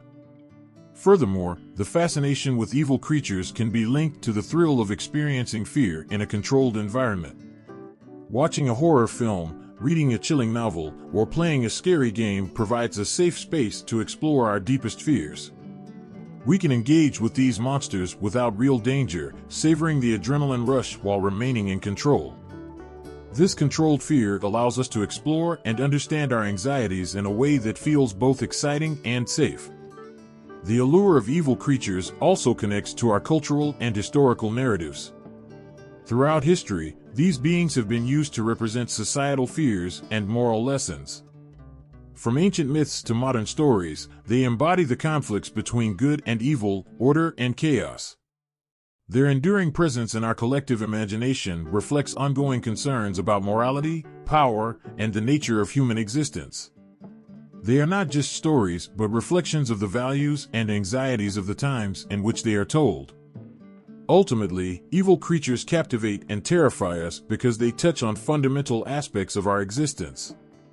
They challenge our sense of control, reflect our deepest fears, and offer a way to explore and understand the darker sides of our psyche. Through these beings, we confront the unknown, grapple with our vulnerabilities, and engage with the shadows of our own nature. In doing so, we not only entertain ourselves, but also gain insight into the complexities of human emotion and the nature of fear itself. In the shadowed corners of every culture, there lurks a creature that embodies its darkest fears and deepest values. These evil beings are not just tales spun to frighten, they are reflections of the anxieties and beliefs that shape societies. Each creature, with its unique horrors and curses, reveals the core fears and moral lessons that a culture holds dear. Consider the fearsome Pontianak of Southeast Asian folklore. This vengeful spirit, born from a woman who died in childbirth, embodies the profound grief and horror associated with maternal loss. Her story is not merely about a ghost seeking revenge, it is a deep expression of the terror that emerges from the violation of natural order and the sacred bonds of life. Her haunting presence serves as a stark reminder of the cultural value placed on family and the fear of what happens when these bonds are tragically severed. In Western mythology, the vampire reflects the fear of death and the anxiety of the unknown. With its seductive charm and unquenchable thirst for blood, the vampire is a symbol of our dread of immortality and the loss of humanity. It embodies societal fears about the erosion of moral boundaries and the corruption of purity. The vampire's allure is not just in its monstrous nature but in its ability to infiltrate and corrupt from within, mirroring cultural anxieties about internal decay and moral collapse. Across the Pacific, the kitsune of Japanese folklore presents a different facet of cultural fear. This multi-tailed fox, with its ability to shapeshift and bring both fortune and disaster, represents the duality of human nature and the unpredictable nature of fate. In a culture that values both tradition and the unknown, the kitsune is a reminder of the thin line between blessing and curse. It reflects the Japanese value of harmony while acknowledging the ever-present potential for disruption. The chupacabra of Latin American folklore, a creature that preys on livestock, embodies the fears of scarcity and the struggle for survival. As it drains the blood from animals, it represents the anxieties of a culture facing economic hardship and the vulnerability of life. This creature's terror is not just in its bloodthirsty nature but in its direct impact on livelihoods and the very means of survival. It serves as a symbol of the deep-seated fears about resource depletion and the fragility of life in the face of relentless threats. In African folklore, the impundulu, or lightning bird, brings death and illness with its lightning strikes. This creature reflects the fear of uncontrollable natural forces and the dread of illness that can strike without warning. In societies where the balance between nature and human life is delicate, the Impundalu symbolizes the unpredictable power of nature and the cultural value of respecting and appeasing these forces. It represents the consequences of ignoring or angering the natural world, highlighting the importance of harmony with the environment. The Wendigo of Algonquian mythology, a cannibalistic spirit embodying greed and hunger, serves as a powerful symbol of the destructive nature of insatiable desires. This creature's terrifying hunger reflects cultural fears about the consequences of excess and the moral decay that can result from unrestrained greed. In a world where survival is often dependent on balance and moderation, the Wendigo's horror is a cautionary tale about the perils of losing oneself to unbridled appetite and ambition. In Hawaiian folklore, the Menehune, small trickster beings, bring misfortune and disruption to those who wrong them. Their mischievous nature reflects the value placed on respect and harmony within the community. The Menehune's ability to cause chaos serves as a reminder of the importance of maintaining good relations and the consequences of neglecting societal norms. Their stories highlight the cultural belief in the interconnectedness of actions and consequences, emphasizing the need for mutual respect. Each of these creatures, from the Pontianak to the Menehune, carries with it a cultural significance that goes beyond mere fright. They are embodiments of the values and fears of the societies that created them. They speak to universal human concerns about morality, survival, and the balance between nature and humanity. By examining these evil beings, we gain insight into the heart of each culture's fears and the moral lessons they hold dear. These creatures, while terrifying, are also a reflection of the profound truths that guide their cultures, revealing the fears that shape their values and the lessons that are passed down through generations. Imagine a world where the darkest corners of our nightmares come alive, where ancient fears and unspoken terrors walk beside us, shaping our reality. This world isn't as distant as it seems. It's the world of mythological evil, where creatures born from ancient stories still hold a chilling grip on our imagination today. These beings, once confined to the realms of folklore, continue to captivate and unsettle us, weaving their sinister threads into the fabric of our modern lives. Why do these ancient monsters, such as the menacing Wendigo or the bloodthirsty Chupacabra, remain so hauntingly relevant? The answer lies in their ability to tap into the core of our deepest fears and anxieties. They are not just remnants of old tales, but vivid manifestations of our collective human concerns. They embody the shadows of our psyche, reflecting the universal struggles and fears that transcend time and culture. Take the Wendigo, for instance. This monstrous spirit of Algonquian mythology, with its insatiable hunger and greed, mirrors our anxieties about the destructive nature of unchecked desires. In a world where materialism and excess often dominate, the Wendigo's relentless craving becomes a powerful metaphor for our fears of moral decay and the consequences of losing ourselves to greed. Its story serves as a dark mirror, reflecting our own struggles with desire and consumption. Similarly, the Chupacabra, with its relentless blood-sucking and predatory nature, taps into the primal fear of vulnerability and scarcity. In regions where livelihoods can be precarious, the creature's attacks on livestock symbolize the very real anxiety of losing one's means of survival. Its presence in modern tales and media underscores a timeless fear, the fear of being preyed upon by forces beyond our control. The Chupacabra's chilling tales remind us of the fragility of our security and the ever-present threats that lurk just out of sight. These mythological creatures continue to grip our imagination because they are deeply connected to our most fundamental fears. They speak to the darkness that lies beneath the surface of our daily lives, touching on anxieties that are as old as humanity itself. Their stories, passed down through generations, have evolved with us, adapting to the fears of each era while retaining their core essence. In today's world, where technology and science have often replaced the supernatural with the rational, these ancient monsters offer a powerful reminder of the unknown. They represent the chaos that modern life cannot always control or predict. The eerie tales of the Bash or the Impundalu tap into the fear of forces that defy understanding, natural disasters or illnesses that strike without warning and beyond human comprehension. These creatures remind us that no matter how advanced we become, there are still mysteries and dangers that elude our grasp. Moreover, these mythological beings also serve as a form of psychological catharsis. By confronting and exploring these ancient fears through stories and media, we can confront our own inner demons in a controlled environment. The horror and suspense these creatures evoke allow us to deal with our fears indirectly, providing a safe outlet for the anxieties we might otherwise struggle to face. The enduring power of mythological evil lies not just in their capacity to frighten, but in their ability to resonate with our deepest fears and moral concerns. They continue to be relevant because they speak to the timeless and universal aspects of the human experience.